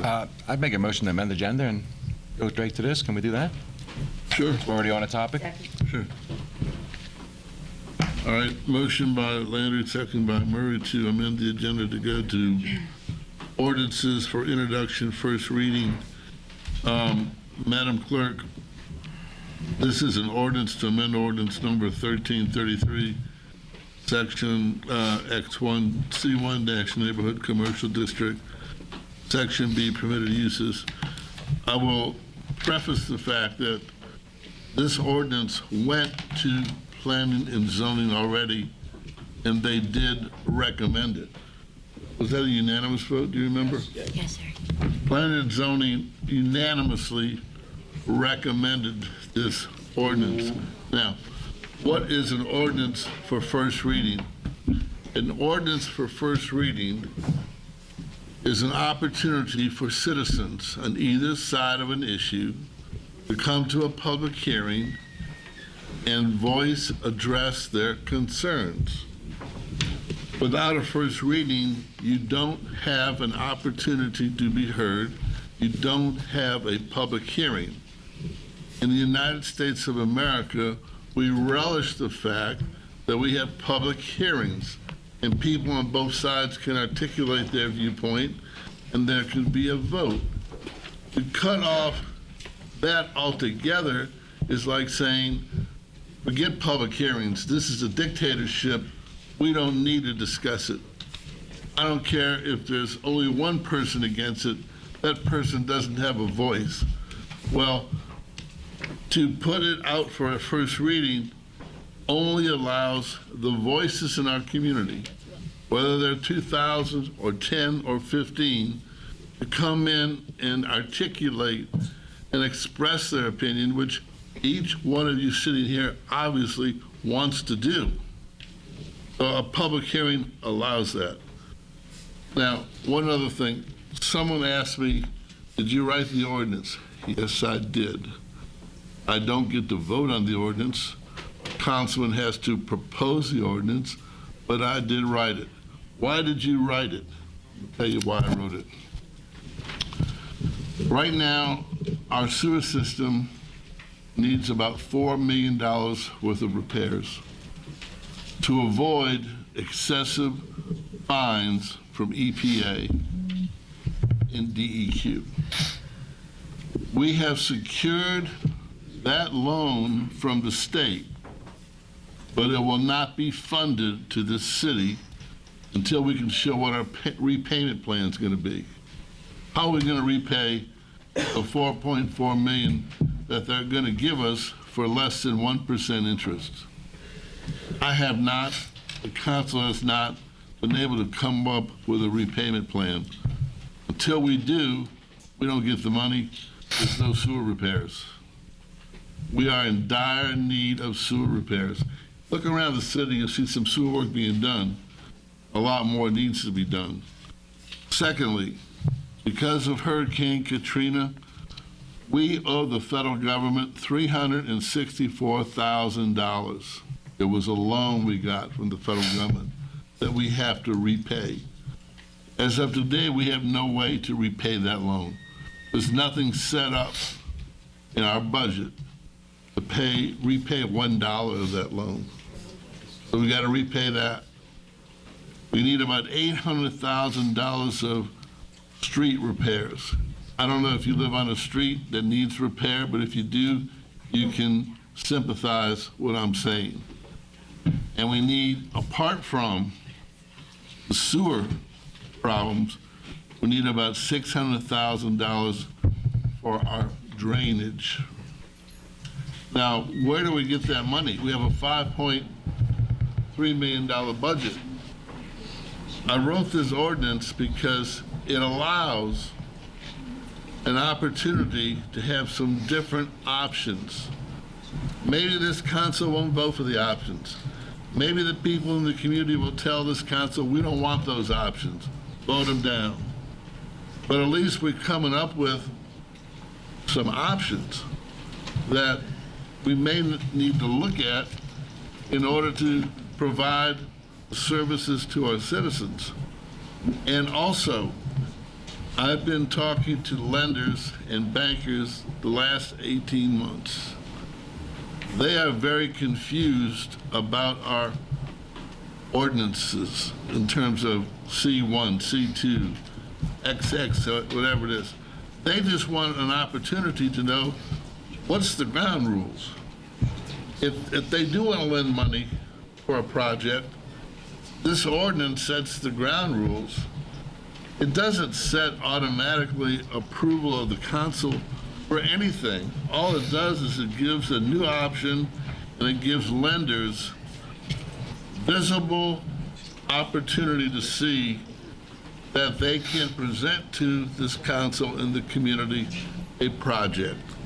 Maybe this community and this council will reject that project, whether it's a new restaurant or a Dairy Queen or a food store or a bank or a bookstore, whatever it is. We might all reject it, but at least we have an opportunity to consider it.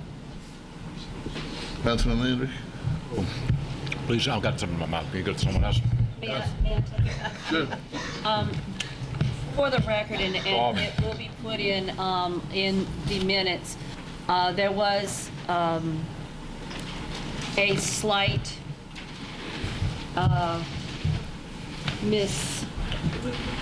error in the minutes that stated in there that the following ordinance, this is for minutes from last week, that from last month, excuse me, the following ordinance was introduced by Cindy Murray. The ordinance was not introduced by me, and we'll correct those minutes, and that no one had introduced the ordinance. In fact, if I'm not mistaken, I think Councilman Landry had said something since the person who was not here, which was our mayor who had written it, who wanted to bring it forth, he was not here, that we deferred it. And we did do a vote to defer even the first reading of that ordinance. And please make it clear that I did not introduce this ordinance. In fact, the mayor and I have discussed it, and I am not in favor of this ordinance, and I'll be talking about it later. But I just want to make that. Go ahead and do what you need to do, and then I'll be going later. We're talking about this ordinance, right? This That's what we discussed. correct. And I'll say my piece later.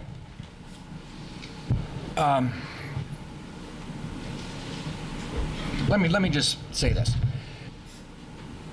I don't think anybody is trying to do anything under the table, behind closed doors, that's being said like it is. I understand the mayor's position on this. We do have a big dilemma in Harahan when it comes to attracting businesses.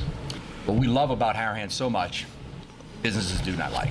I mean, we close down at 8 o'clock. The traffic's gone at 8 o'clock. So we do need to attract some businesses. This actually came up, we'll bring up Colonial, but it came up for a different drugstore chain. Now, C2 allows many, many different things, and we try to stay away from that because everything in Harahan is close to a neighborhood. Anywhere. It could be Colonial, right here on St. Cyr Street, everything's close to a neighborhood. And C2 brings in gas stations, bar rooms, and everything, nobody wants by their house. So, first, like the mayor, we get blamed for not taking a positive approach and a progressive approach to attract businesses. I think that's what the mayor's trying to do. Now, whether we as council agree with it or it gets amendments get made to it or some sort of way to work something out, it stays like it is. Now, I'm on the impression that we can do a lot of this stuff as it is, but people think because there is confusion in the law. I mean, variances can be made, exceptions can be made per business. Now, as far as legislation being put in front of us, yeah, it is our job to look at it. And believe me, I learned a long time ago, never make my mind up right away. And sometimes I made my mind up right away and changed my mind, because there are both sides of different stories. Mr. Villavasso puts up a valid argument. The gentleman also puts up a valid argument. So it's our job to look at it, and I will continue to look at it. Now, when it comes to Colonial, we've got to look at something for Colonial. Something's going to happen to Colonial. Now, we can say that we can fight them, they can't do this, they can't do that. My personal opinion, I'm certainly not an attorney, I think in the long run, something's going to happen. We can say no all we want, they can sue us in Jefferson Parish courtrooms, and they might win. I mean, they're surrounded by R1. If they can prove they're not going to have any drain off or anything like that. Anyway, long story short, I think they have a valid argument that they can build something there too. I like what Vinny says. I would like to get with the developers, if there's any, because again, we don't know what it is, and work out a very moderate plan that saves the majority of the green space instead of trying to buck them and fight them. Because again, guys, we don't have money for attorneys, and those guys have rooms full of attorneys.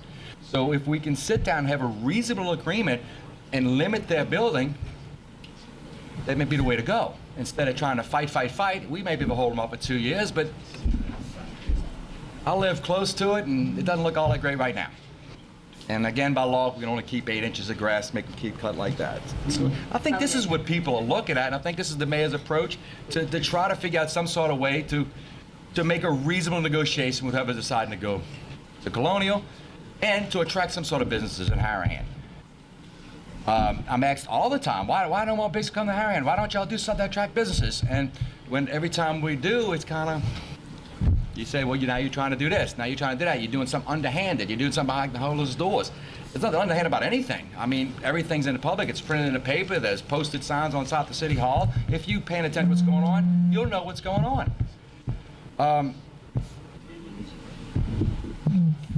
It's just, I mean, it's the same thing, and I was gonna bring this down, but the Burger King property. I've met with that owner 6 or 7 times. It is his property though, guys. It's his. And we've cut his electricity off, he's been to court, we brought him to court, he's appealed his court decision. I mean, we had it inspected, it's structurally sound. It's made out of, it's a steel building, it is a structurally sound building. If he wants to put a picnic bench there and have a picnic in the middle of his property, that's actually his right. I heard somebody, we can take his property for the eminent domain and put it in commercial zoning.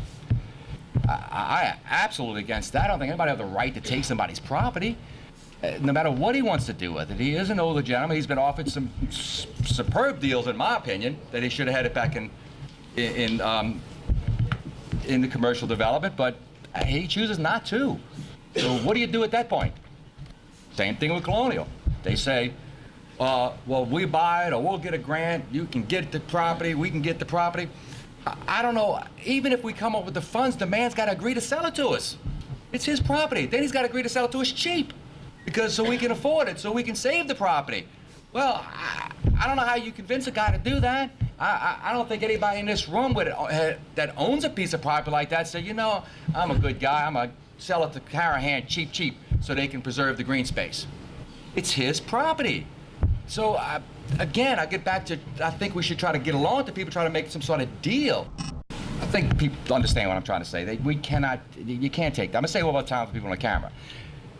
People think we can buy Colonial, even if we had the money to buy it, the gentleman that owns the property has to want to sell it to us.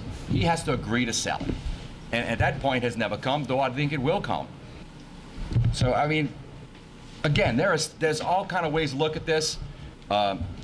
Accusations, they just drive me crazy with the behind the closed door, this is out of, it just drives me crazy because you ask to be progressive about something and then you get accused of being crooked. Believe me, there's no crooked. It's $5 million, guys, runs the whole city. I don't know where you think there's extra money from people being crooked. There's nothing happening. That drives me crazy because everybody up here is dedicated to making this a better city. It really does. I love Harahan, guys. Everybody knows that. I say it all the time, but it is a quiet city, and businesses are not begging to come here. They're just not. And it's because we all go to sleep at 9 o'clock. It's not a big traffic area. We home plate, I call it, we home plate, and we home plate a baseball field. We can get anywhere real quick, but nobody has to pass through us to get anywhere. And that's what business is like. Business is like veterans and airline, any business. Yeah, Sue, I don't know what you're shaking your head about. That makes perfect sense.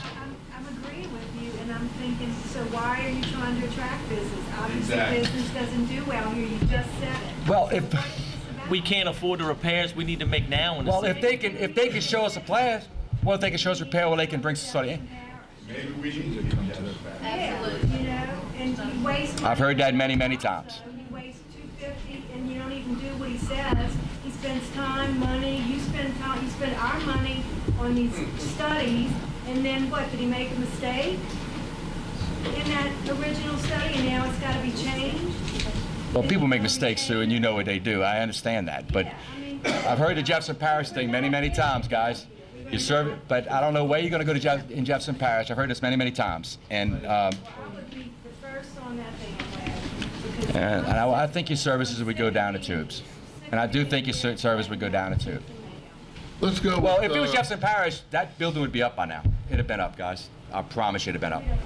Well, I do. You I wanna watched say it. anything else, Councilman, or- I'm good. Councilman Libby? I'm no discussion.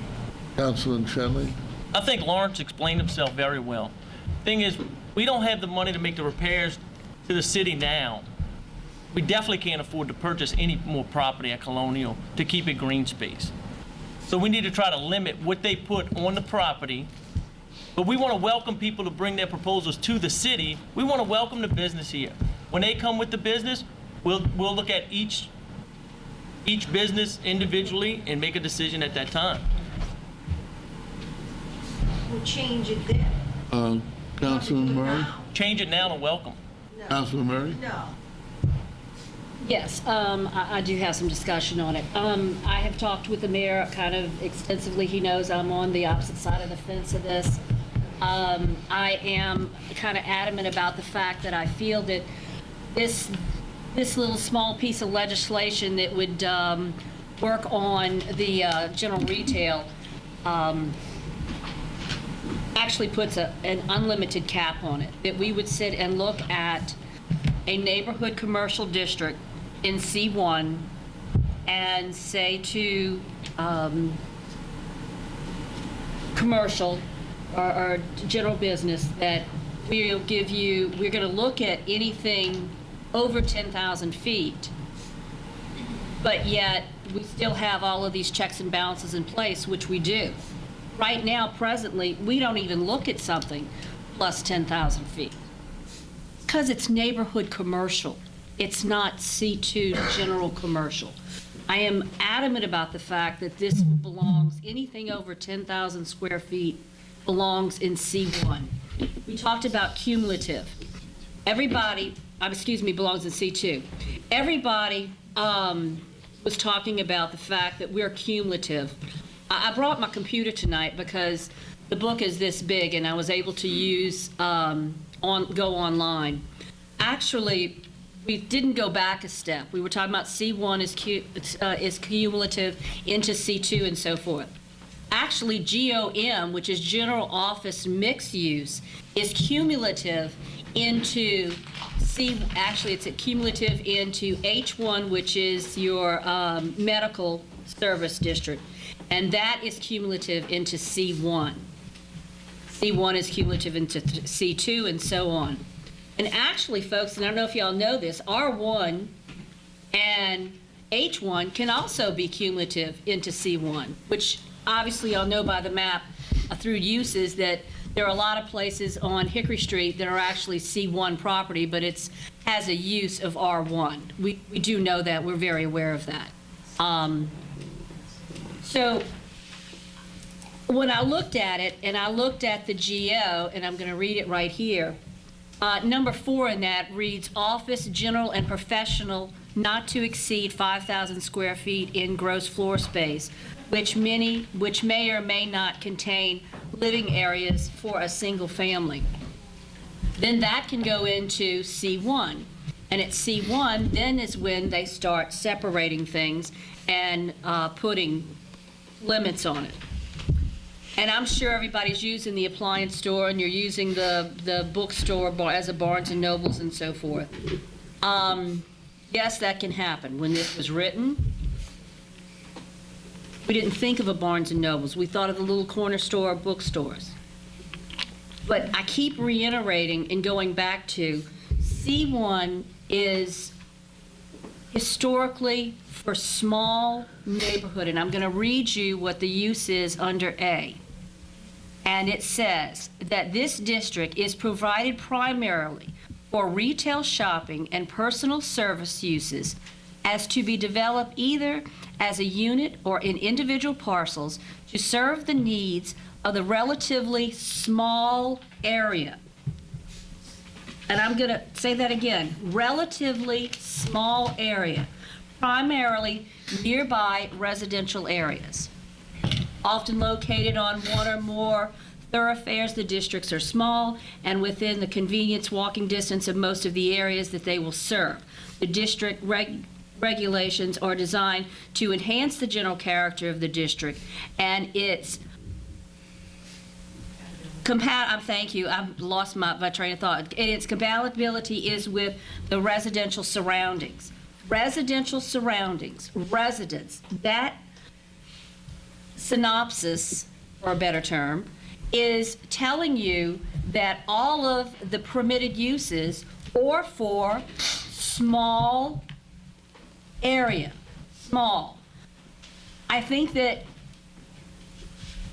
anything over 10,000 square feet, you start getting into a higher zone district. You're going into C2.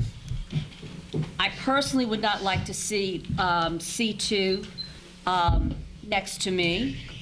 I do have right now, we're freezing over here. Oh, I'm sorry. We are freezing over here. I know, y'all, you men not cold. We are freezing over here. I'm gonna bring a blanket and my coat next time. It's half between the two it was. Oh, thank you. Thanks. That's fair. Anyway, back to my train of thought, is that this C1 is a neighborhood commercial district. That's why we live here. We live here because of our quality of life here. We live here because we don't have Walmart sitting next to us. We don't have Barnes and Nobles next to us. And then I'm gonna go into this. We have right now, and I counted from my house, which is right there at Colonial and Jefferson, from there to this, going west, coming here to the City Hall, there are 12 pieces of property that are either out of commerce, like Burger King, because it's just not up for sale, it's not up for lease, it's not up for anything, it's sitting there. Or it's a piece of property that has for lease, for sale, or for rent.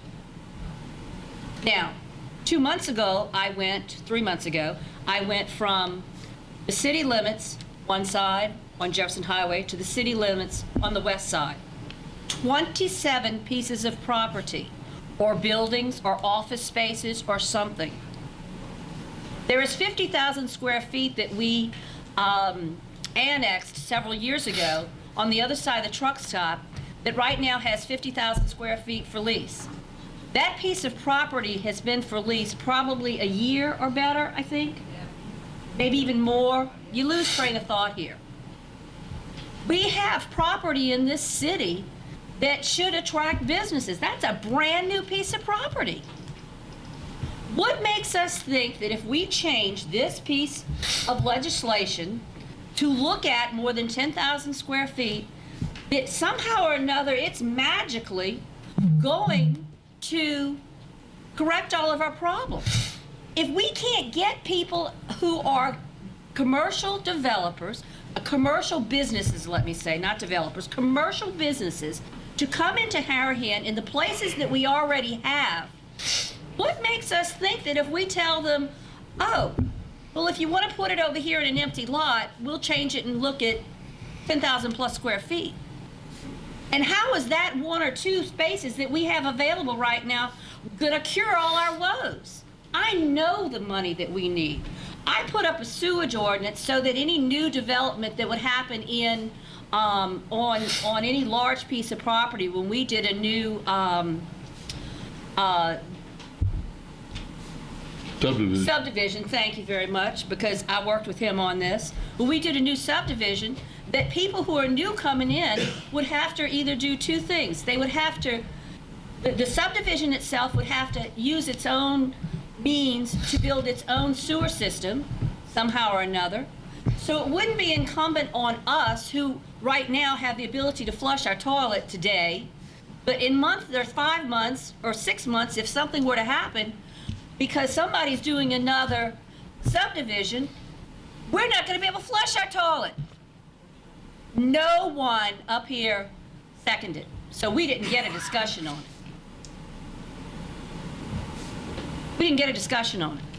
So now, as it stands at this moment, if Colonial, and I'm going to throw that up, if Colonial right now gets subdivided and needs to go in a subdivision, you think we got $4.1 million worth of sewer problems? Just wait. We're going to have a whole hell of a lot more. Pardon me for the word hell, but it's the only way I can prescribe it.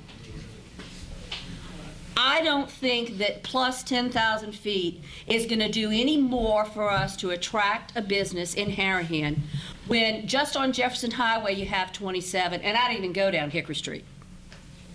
I'm going to take a wild stab at it and say there's at least 5 sitting there plus, because in my brain I can go through the street and see that there are at least 5. They don't come to us now. We just lost one 2 months ago. And I'm repeating what I said last month, and I'm repeating what I said the month before. But I have to get this across. I don't believe that 10,000 is going to cure our woes just because we do this. And by the way, most of these sentences that are in this, and I've talked to the mayor about it, what checks and balances do we need? We already have checks and balances in this. The mayor already has veto power over us if we choose. Council still has to approve it. The only thing that it's saying, truly, if you get down to the nitty-gritty of it, is that if an applicant comes through and says, I want to put in C1 15,000 square foot of floor space in commercial, or in the general, I'm losing my, yeah, in the general working, that we'll look at it. We're going to look at it. Whereas before, we wouldn't even look at it. Because remember, we're trying to put this in C1. Again, I reiterate. Neighborhood commercial, small. You can walk to it. You can go to it with your bike. Not you have to get in the car and just go get into the parking lot and try to find a place close enough so you don't have to walk 2 blocks to get to the front of the store. Now, I concede, I know that something's going to happen at Colonial. I'm going to bring that issue up. I know something's going to happen. What we don't know. There are a multifaceted amount of issues that are going on with Colonial. We don't even know who the owner is. Right now it's in bankruptcy. There are so many issues to that they've got to get through it and the courts have to decide, because that's where it's at now. I'm not in favor of this. If there was some kind of way we could rework something to appease, maybe, but I am not in favor of 10,000 plus square feet that is ready for small development in C1. Anything over 10,000 belongs higher. Thank you. Mr. Villavasso. Mr. Villavasso, can I ask you a question, please? What is CVS, Rite Aid, what is it zoned? Is that C1? C1. Would we agree that that's more than 10,000 square feet? I believe it is. If you pardon me a minute, we actually did the calculation. It's actually much more. It's way more. Yeah, we did a little inventory of some sites up and down Jefferson Highway recently. The bowling alley's 22,000 square feet, by the way. And that's C1? It's in C1. The CVS. That's Rite Aid. I'll tell you, the CVS is 8,300 square feet. That's in a strip center, okay? Down in River Ridge? Yeah, down River Ridge. The Rite Aid is 12,800 square feet. Our Rite Aid's only 12,000? 12,800. And the new Walgreens, just for reference, further down Jefferson Highway is 10,000 square feet. Thank you. And listen, my only point, I had no idea what the square footage was. I was just assuming it was more than 10,000. My only point in asking that is, like Mr. Villavasso said, like Mr. Charlet said, like our mayor said, this is a roadmap. This is saying the city of Harahan will look at something. We're going to tell people who want to open up a business here to help us with property tax and sales tax that if you want something 11,000, we won't even look at it. I think that's absurd. Why don't we just say we're closed for business and we don't want anybody to come here? Cindy, I'm going to reiterate what she said. That was great. We have 10 to 20 vacant spaces in our city. Why are they leaving? Why are they leaving? Because we're telling them we don't want them to be here. We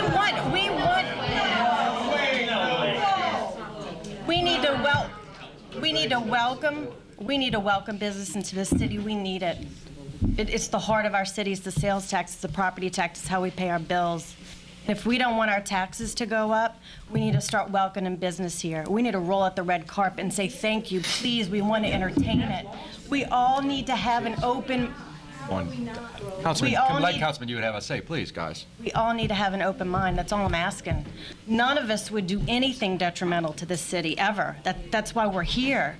But what we're saying is we need to look at it, we need to vet it, we need to discuss it, we need to have an open mind. And we need to tell anybody who wants to come here and do business in our city, we have an open mind, we have an open door, and we want to listen. That's it. So why are you going from 10,000 to unlimited? Okay, this is a resolution for first, this is an ordinance for introduction, first reading. Do we have a councilman to introduce it? First. Who? Chatelain. Chatelain, second by?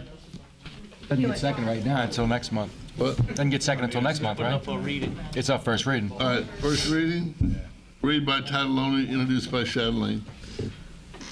An ordinance to amend ordinance number 1333, section 11, C-1 neighborhood commercial district, section B, permitted uses offered by Councilman Chatelain. All right, next let's go to the, is there a motion to go to executive session? Motion. Motion by Murray, second by Hewitt. We have to go into executive session because we have a person here that we have to talk to a lawsuit about. I'm ready to get my car and go home.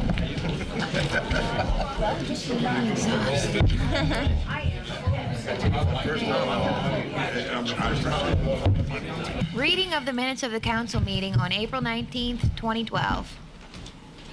Motion. All right, they're corrected already, right? Yes, sir. All right. Motion by Baudier, second by Chatelain to dispense with the reading. All in favor? Yeah. Any opposed? 5 yeas, no nays. Approval of the minutes. Motion by Baudier, second by Chatelain. All in favor? Yeah. 5 yeas, no nays. Communications did not meet. Planning and Zoning Board of Adjustments. Yes. Resolutions. A resolution respectfully requesting the assistance from Jefferson Parish Councilman Paul Johnson in drain cleaning for the city of Harahan. That's unanimous? Yes. Absolutely. And then a resolution respectfully requesting assistance from Jefferson Parish Councilman Paul Johnson in street repair and street resurfacing for the city of Harahan. That's unanimous. Yes.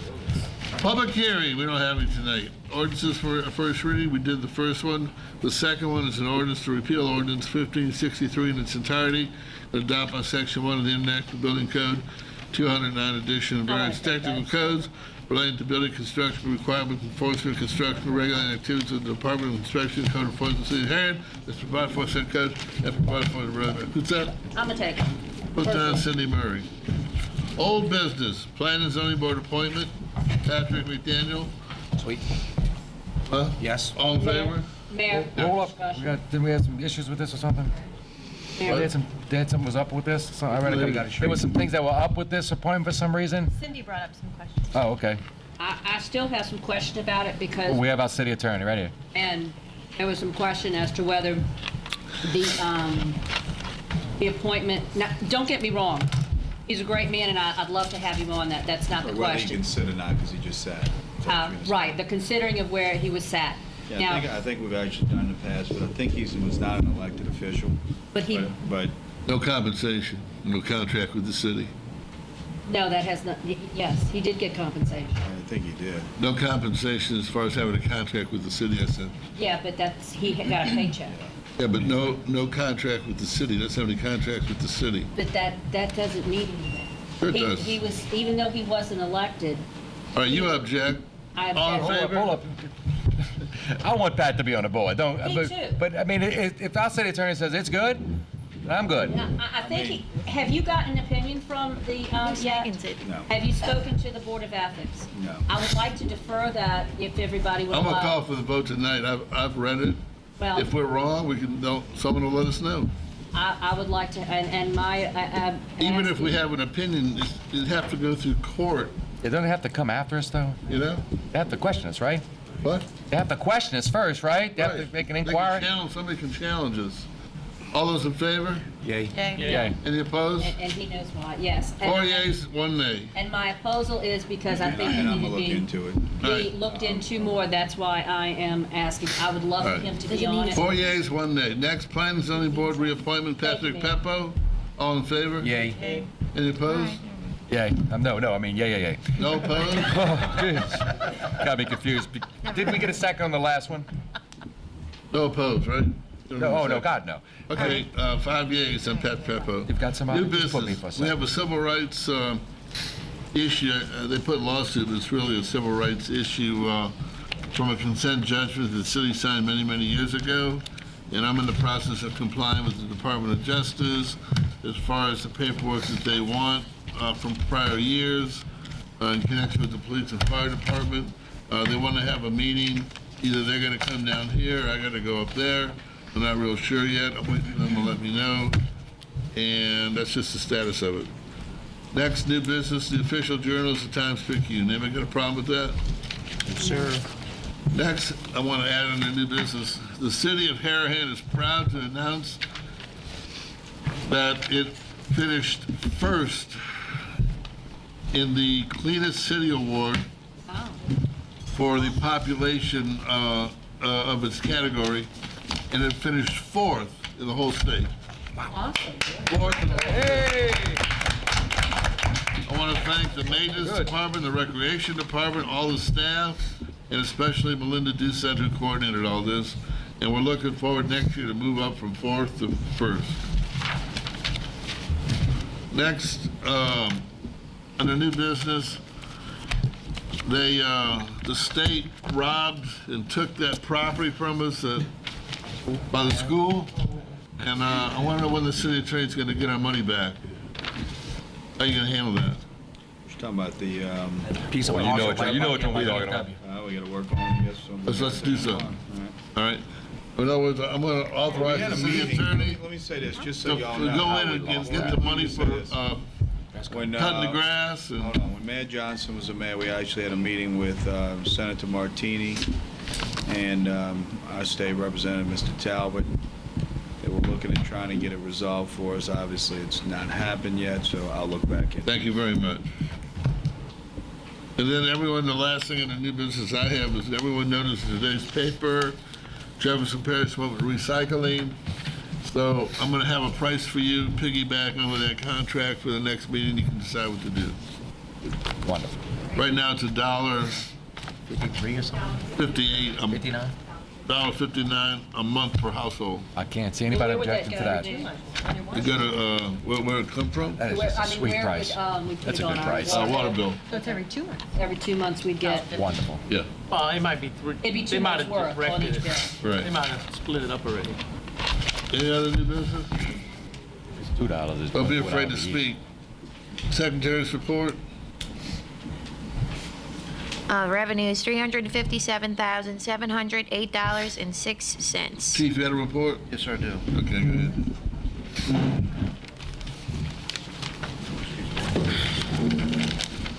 There it is. Good evening. Want to go over last month's crime stats. The number of calls last month was 817. Of that, 10 accidents reported. Number of citation issues were 314. total number of 376 charges. We had no funeral escorts, and we had 7 patrol requests. The number of arrests was 54. The number of charges was 93. Of that, 8 were traffic, 12 were felony, 62 were misdemeanor, and 11 were city.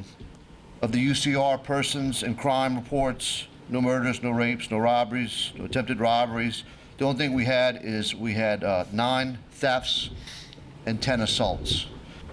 I would like to bring up, probably y'all have seen it in the paper, we are investigating a case that happened in 2008. I'm sure everyone is aware of it. It was ruled initially under the last administration as accidental. We did receive additional information. We met with the coroner's office, and they have changed it from from accidental to unclassified. So we have 2 of our guys investigating that now. We will thoroughly investigate this case to not only bring the perpetrators to justice, but to give the victims' families some closure. So it's a very strong case we have. We're working on it now, and hopefully next month we'll have some additional information for y'all. What about the coyotes? What are you doing? The coyote problems, we're still going out there 2 or 3 days a week with JP. JP SWAT guys, we have levy board assisting us with the traps. We're trying to get, we're going to talk to Wildlife and Fisheries, see if they come down and help us as well. But the best thing is to educate people and tell them, look, bring in your pets. Not only that, the food. Seal the trash cans, the pet food out by the curb. Bring that in as well. Keep your porch lights on. Bring your pets in, and please, please watch your kids. We'll be out there until this is no longer a public safety hazard. And if you see one, please report it. You did take numerous ones off the street. Oh yeah, we've eliminated quite a few. And we'll continue to do that until it's no longer a public safety hazard. This is throughout this whole area, not just... Throughout Harahan, yes, sir. And River Ridge. Right, throughout the JP whole goes in area. River Ridge. Our guys are assisting JP inside of the city limits of Harahan. Thank you. Thank you. Ma'am, could we ask our maintenance department, and I'm sure they do this, either the maintenance or the playground groundskeepers, is that if they're coming towards the playground, if we can just kind of make sure that we pick up the trash out of the barrels at night, because they could be coming to that food source. Sure. And I'm sure they do that, but I mean, we might be one extra diligent about that situation. Be done every night. Yeah. Right. We need to go to closed top cans, Right, because the exactly. problem is maintenance isn't out there when they finishing up at 9, 10 o'clock at night. And that's, well, as I was saying, if not maintenance, at least the workers who are out there at night, where they're part of their closing of the facility, they may want to consider taking up that garbage at least, so that it's not an open. I'm going to call them tomorrow. I appreciate that. If that may help, I don't know, but at least it's not open containers with food. Okay, let's go with, you have anything, Chief? Nothing else. Let's go with reports. Councilman Hewitt, No report. Councilman Murray, I'll defer later to the last. Councilman Bodier. Just 2 quick things. I want to let everybody know on June 22nd, we're doing a wrestling event. It's called Wildcat Wrestling over at the gym. It'll be at 6:30. And it'll be Meet the Wrestlers from 6:30 to 7. And all of the money that we're going to make from selling food is going to go to the Harahan Athletic Association. And it should be real fun. If you'd like to contact me about getting tickets, it's 343-7762, 343-7762. And something personal to myself, my daughter, Britt Bodier, is graduating Cabrini Saturday, as a matter of fact, cum laude, 4.0 student. And she's leaving. She just got accepted to LSU Pre-Med. She wants to be a plastic surgeon, so I just want to say congratulations, baby, and Daddy loves you. Good night. Congratulations. Councilman Kelly. No report. Councilman Landry. I'm going to skip most of it, but I do have a couple of things. Long overdue. I want to thank Christian Cancian, Arlene Sharing for the sign out by the playground. And I'm sorry we didn't thank you earlier. And the Knights of Columbus are going to have a 3K run sometime next month, so stay tuned. It's going to be a lot of fun. We'll announce some more about it next meeting. And what Councilman Bode said about the wrestling, if you have never been to one of these amateur wrestling events, it's just like TV, but it is a boot, and it is certainly family friendly. I love them. They just a lot of fun to go to. It's relatively cheap to go, and bring your kids. Good night. That's it for me. Okay, I met this week. They put on such a show. Go best. I met this week with Jeff Charlet and the owner of the Burger King. And I've given him 3 weeks to take down the sign, paint the building, and put up fix the fence. He agreed to do that, so I hope it happens within the next 3 weeks. Also, light some candles because there's another person that's negotiating with him to take it over. Unbelievable. I hate to be, and I'm apologize now before I start, I'm going to hate to be, but I am going to be a little bit long-winded this evening. And I apologize for that in advance to my council members too, but I must address this.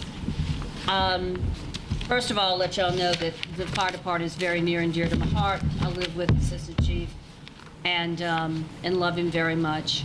My heart has been with this fire department since day one. We've been married 35 years this year. And when I met him, he had been in the department already for 3 years. He's going on 37 years this year. With that said, the media interview with Councilman Baudier was very disheartening to me. And for that reason, I need to say these things. And I'm going to read it because, as y'all well know, when something is near and dear to my heart, I get flustered and my brain will go faster than my mouth will from time to time. So, beg your pardon on that. Councilman Baudier called the media, supposedly, or had the media met him. He said that he didn't call them. He had the interview with Travis Mackle on May 2nd to criticize the councilman, Paul Johnson's, for giving the city $40,000. Well, it turned out being $36,000 for police and fire. And by the way, it's also for the rest of the Harahan's employees, which the mayor put out in his April 13th check. So that was out 2 weeks ahead before this showed up, which was the 2nd of May. He told Travers Mackle and several other councilmen that were alarmed about the issue that he had heard the story and he didn't know all the facts. And I must say that most of the facts were on that story, and we've all reiterated this already, that they really portrayed it in a wrong light. And if given Councilman Baudier the benefit of the doubt, I do know that things get twisted around. But I'm very sorry to say, and I have to quote him on some things that he did say because I watched it in the last couple of weeks, word for word, verbatim, and wrote them down. I must say that almost everything in the interview was without merit and unfactual. It was a $36,000 request that started over 1.5 years to 2 years ago. It's not to build a gym, but to house equipment in the fire station and to enhance the couple of machines that are already there. There would not be a building of a structure or anything else be erected. It would just be housed in the hall that's already there. This would be open to all the employees for the city and housed at the station. The mayor put the announcement in the April 13th check for all employees to be able to place it. Chief Dickinson also had the letter along with Chief St. Cyr about asking for this last year. It was all above board. The fire department cannot induce a political entity or a person. We've gone over that because they are civil servants. Endorse. Because they are civil service. Many projects that you mentioned are already being funded. We've talked about that.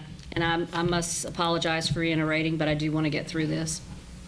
Funds that are requested each year come to different projects. Some things are funded and others are not.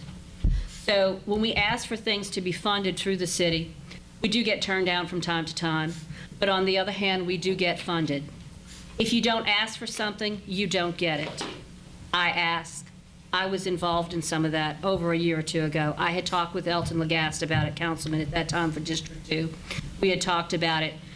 We were talking about getting with the chief about it. We were working on it. The chief picked it up and went and took the ball of it. These are some of the quotes that Councilman Baudier had to say. I just don't think that this is the right time to be spending $40,000 on a gym, quote unquote. The money could have been put to better use, and that is quoted directly. My question to Councilman Baudier is, what is the right time? When is it a good time to invest in the city employees? When is it a good time to start to meet with some of the NFPA standards for the police and fire?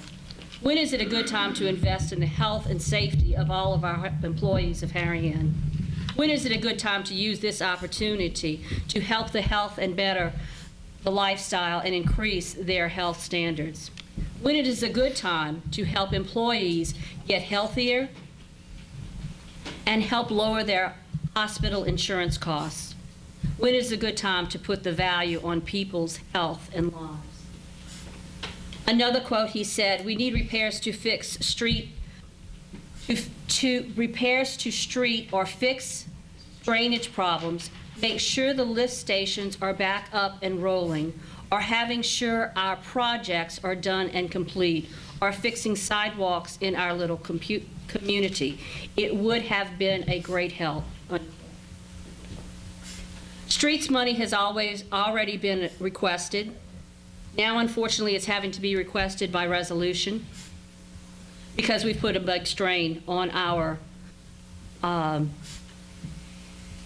relationship with our fellow councilmen in Jefferson Parish.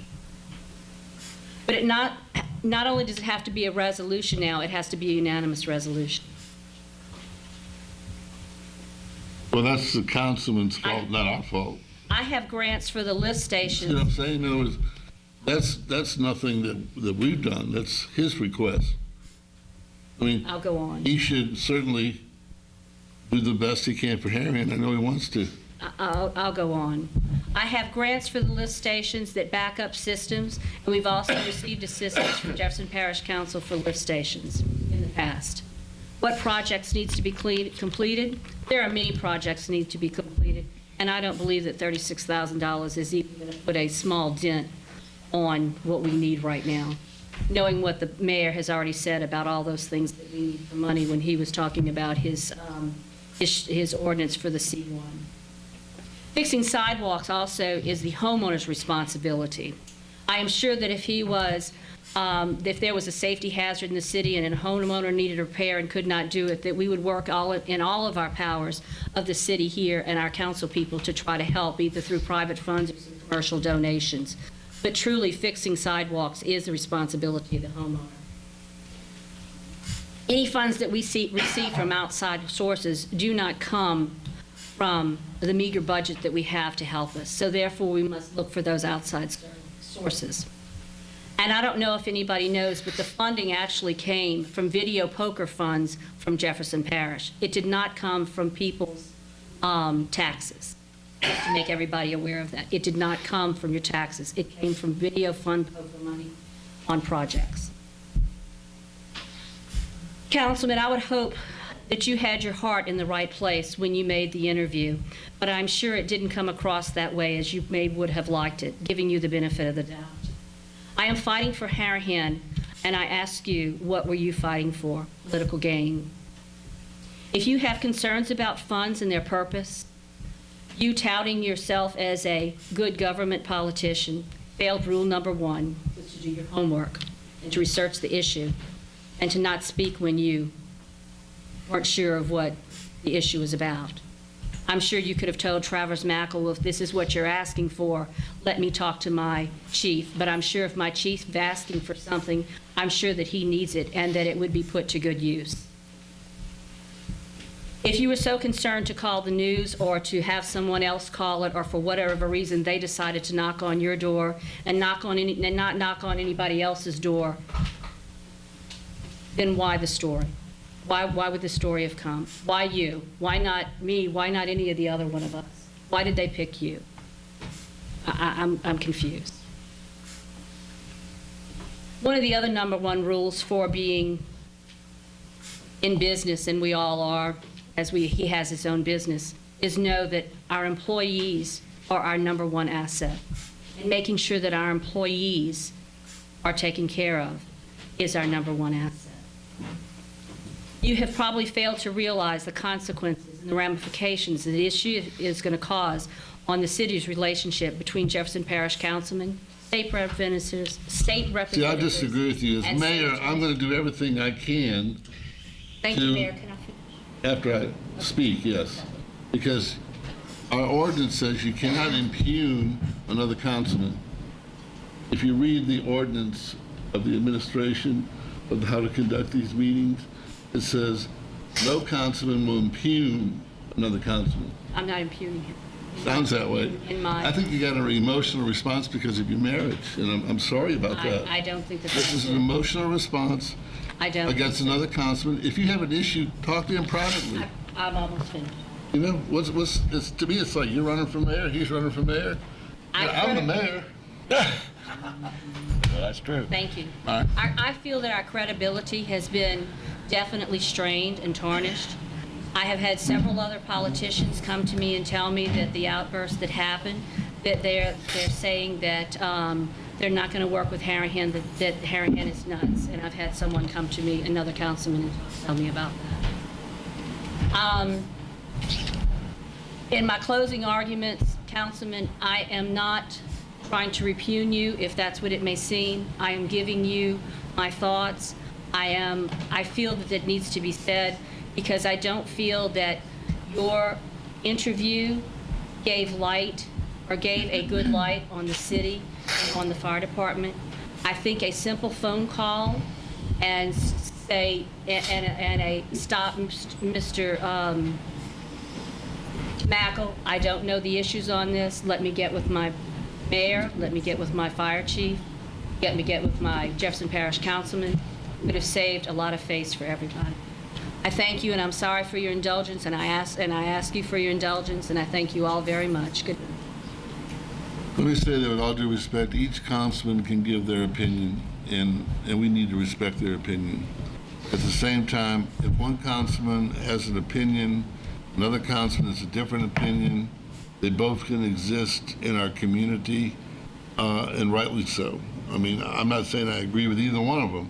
I'm just saying that they both have a right to articulate what they want to articulate. You want to say anything? And I have, thank you. I never stated any facts when I was talking to Travis Mackle. I never said that the gym shouldn't happen or that he should get the equipment. He asked me for my opinion. And being that I am a free American, I think that I can give my opinion on TV. I'm sorry that it went against the chief. Again, I really didn't, in all honesty, not know, and maybe that was my own ignorance. And please excuse my ignorance. I am, still relatively new at this game, and it is a game, and sometimes it is played in ways that I am naive to.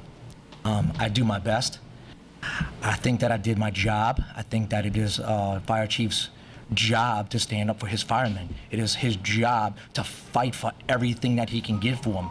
But in return, it is my job to fight for the people in the city. Whether they like me, love me, or indifferent, I'm going to try to fight or get whatever I can for the people in my city. I didn't mean to upset no one. Sometimes I guess I'm pretty good at that, but I didn't mean to upset anyone. I just mainly meant to voice my opinion. And I'm sorry that it went against the chief, and I'm sorry that it went against the St. Cyr family, because I've actually always been kind of close with those guys. Councilman Murray, as far as it goes, seems that she comes up here and she's using her councilship as a podium to tout all her own concerns. Just a few months ago, she introduced 2 ordinances. One was to literally set up buffer zones throughout the entire city that would limit pretty much commercial development, period. And on top of that, with a skies falling ordinance, we're going to put septic tanks in everybody's backyard. I didn't voice my opinion in any disrespect or impugn her in any way. When I disagreed, I just held my mouth shut. But on this one, I'm sorry, you call me out, I'm going to answer. Thank you. You got any bills, Madam Clerk? Yes, sir. The council paid the bills for April 2012 in the amount of $393,205.44. Is there a motion to adjourn? Motion. Motion by Bode, second by Hewitt. All in favor? Any opposed? 5 yeas, no nays.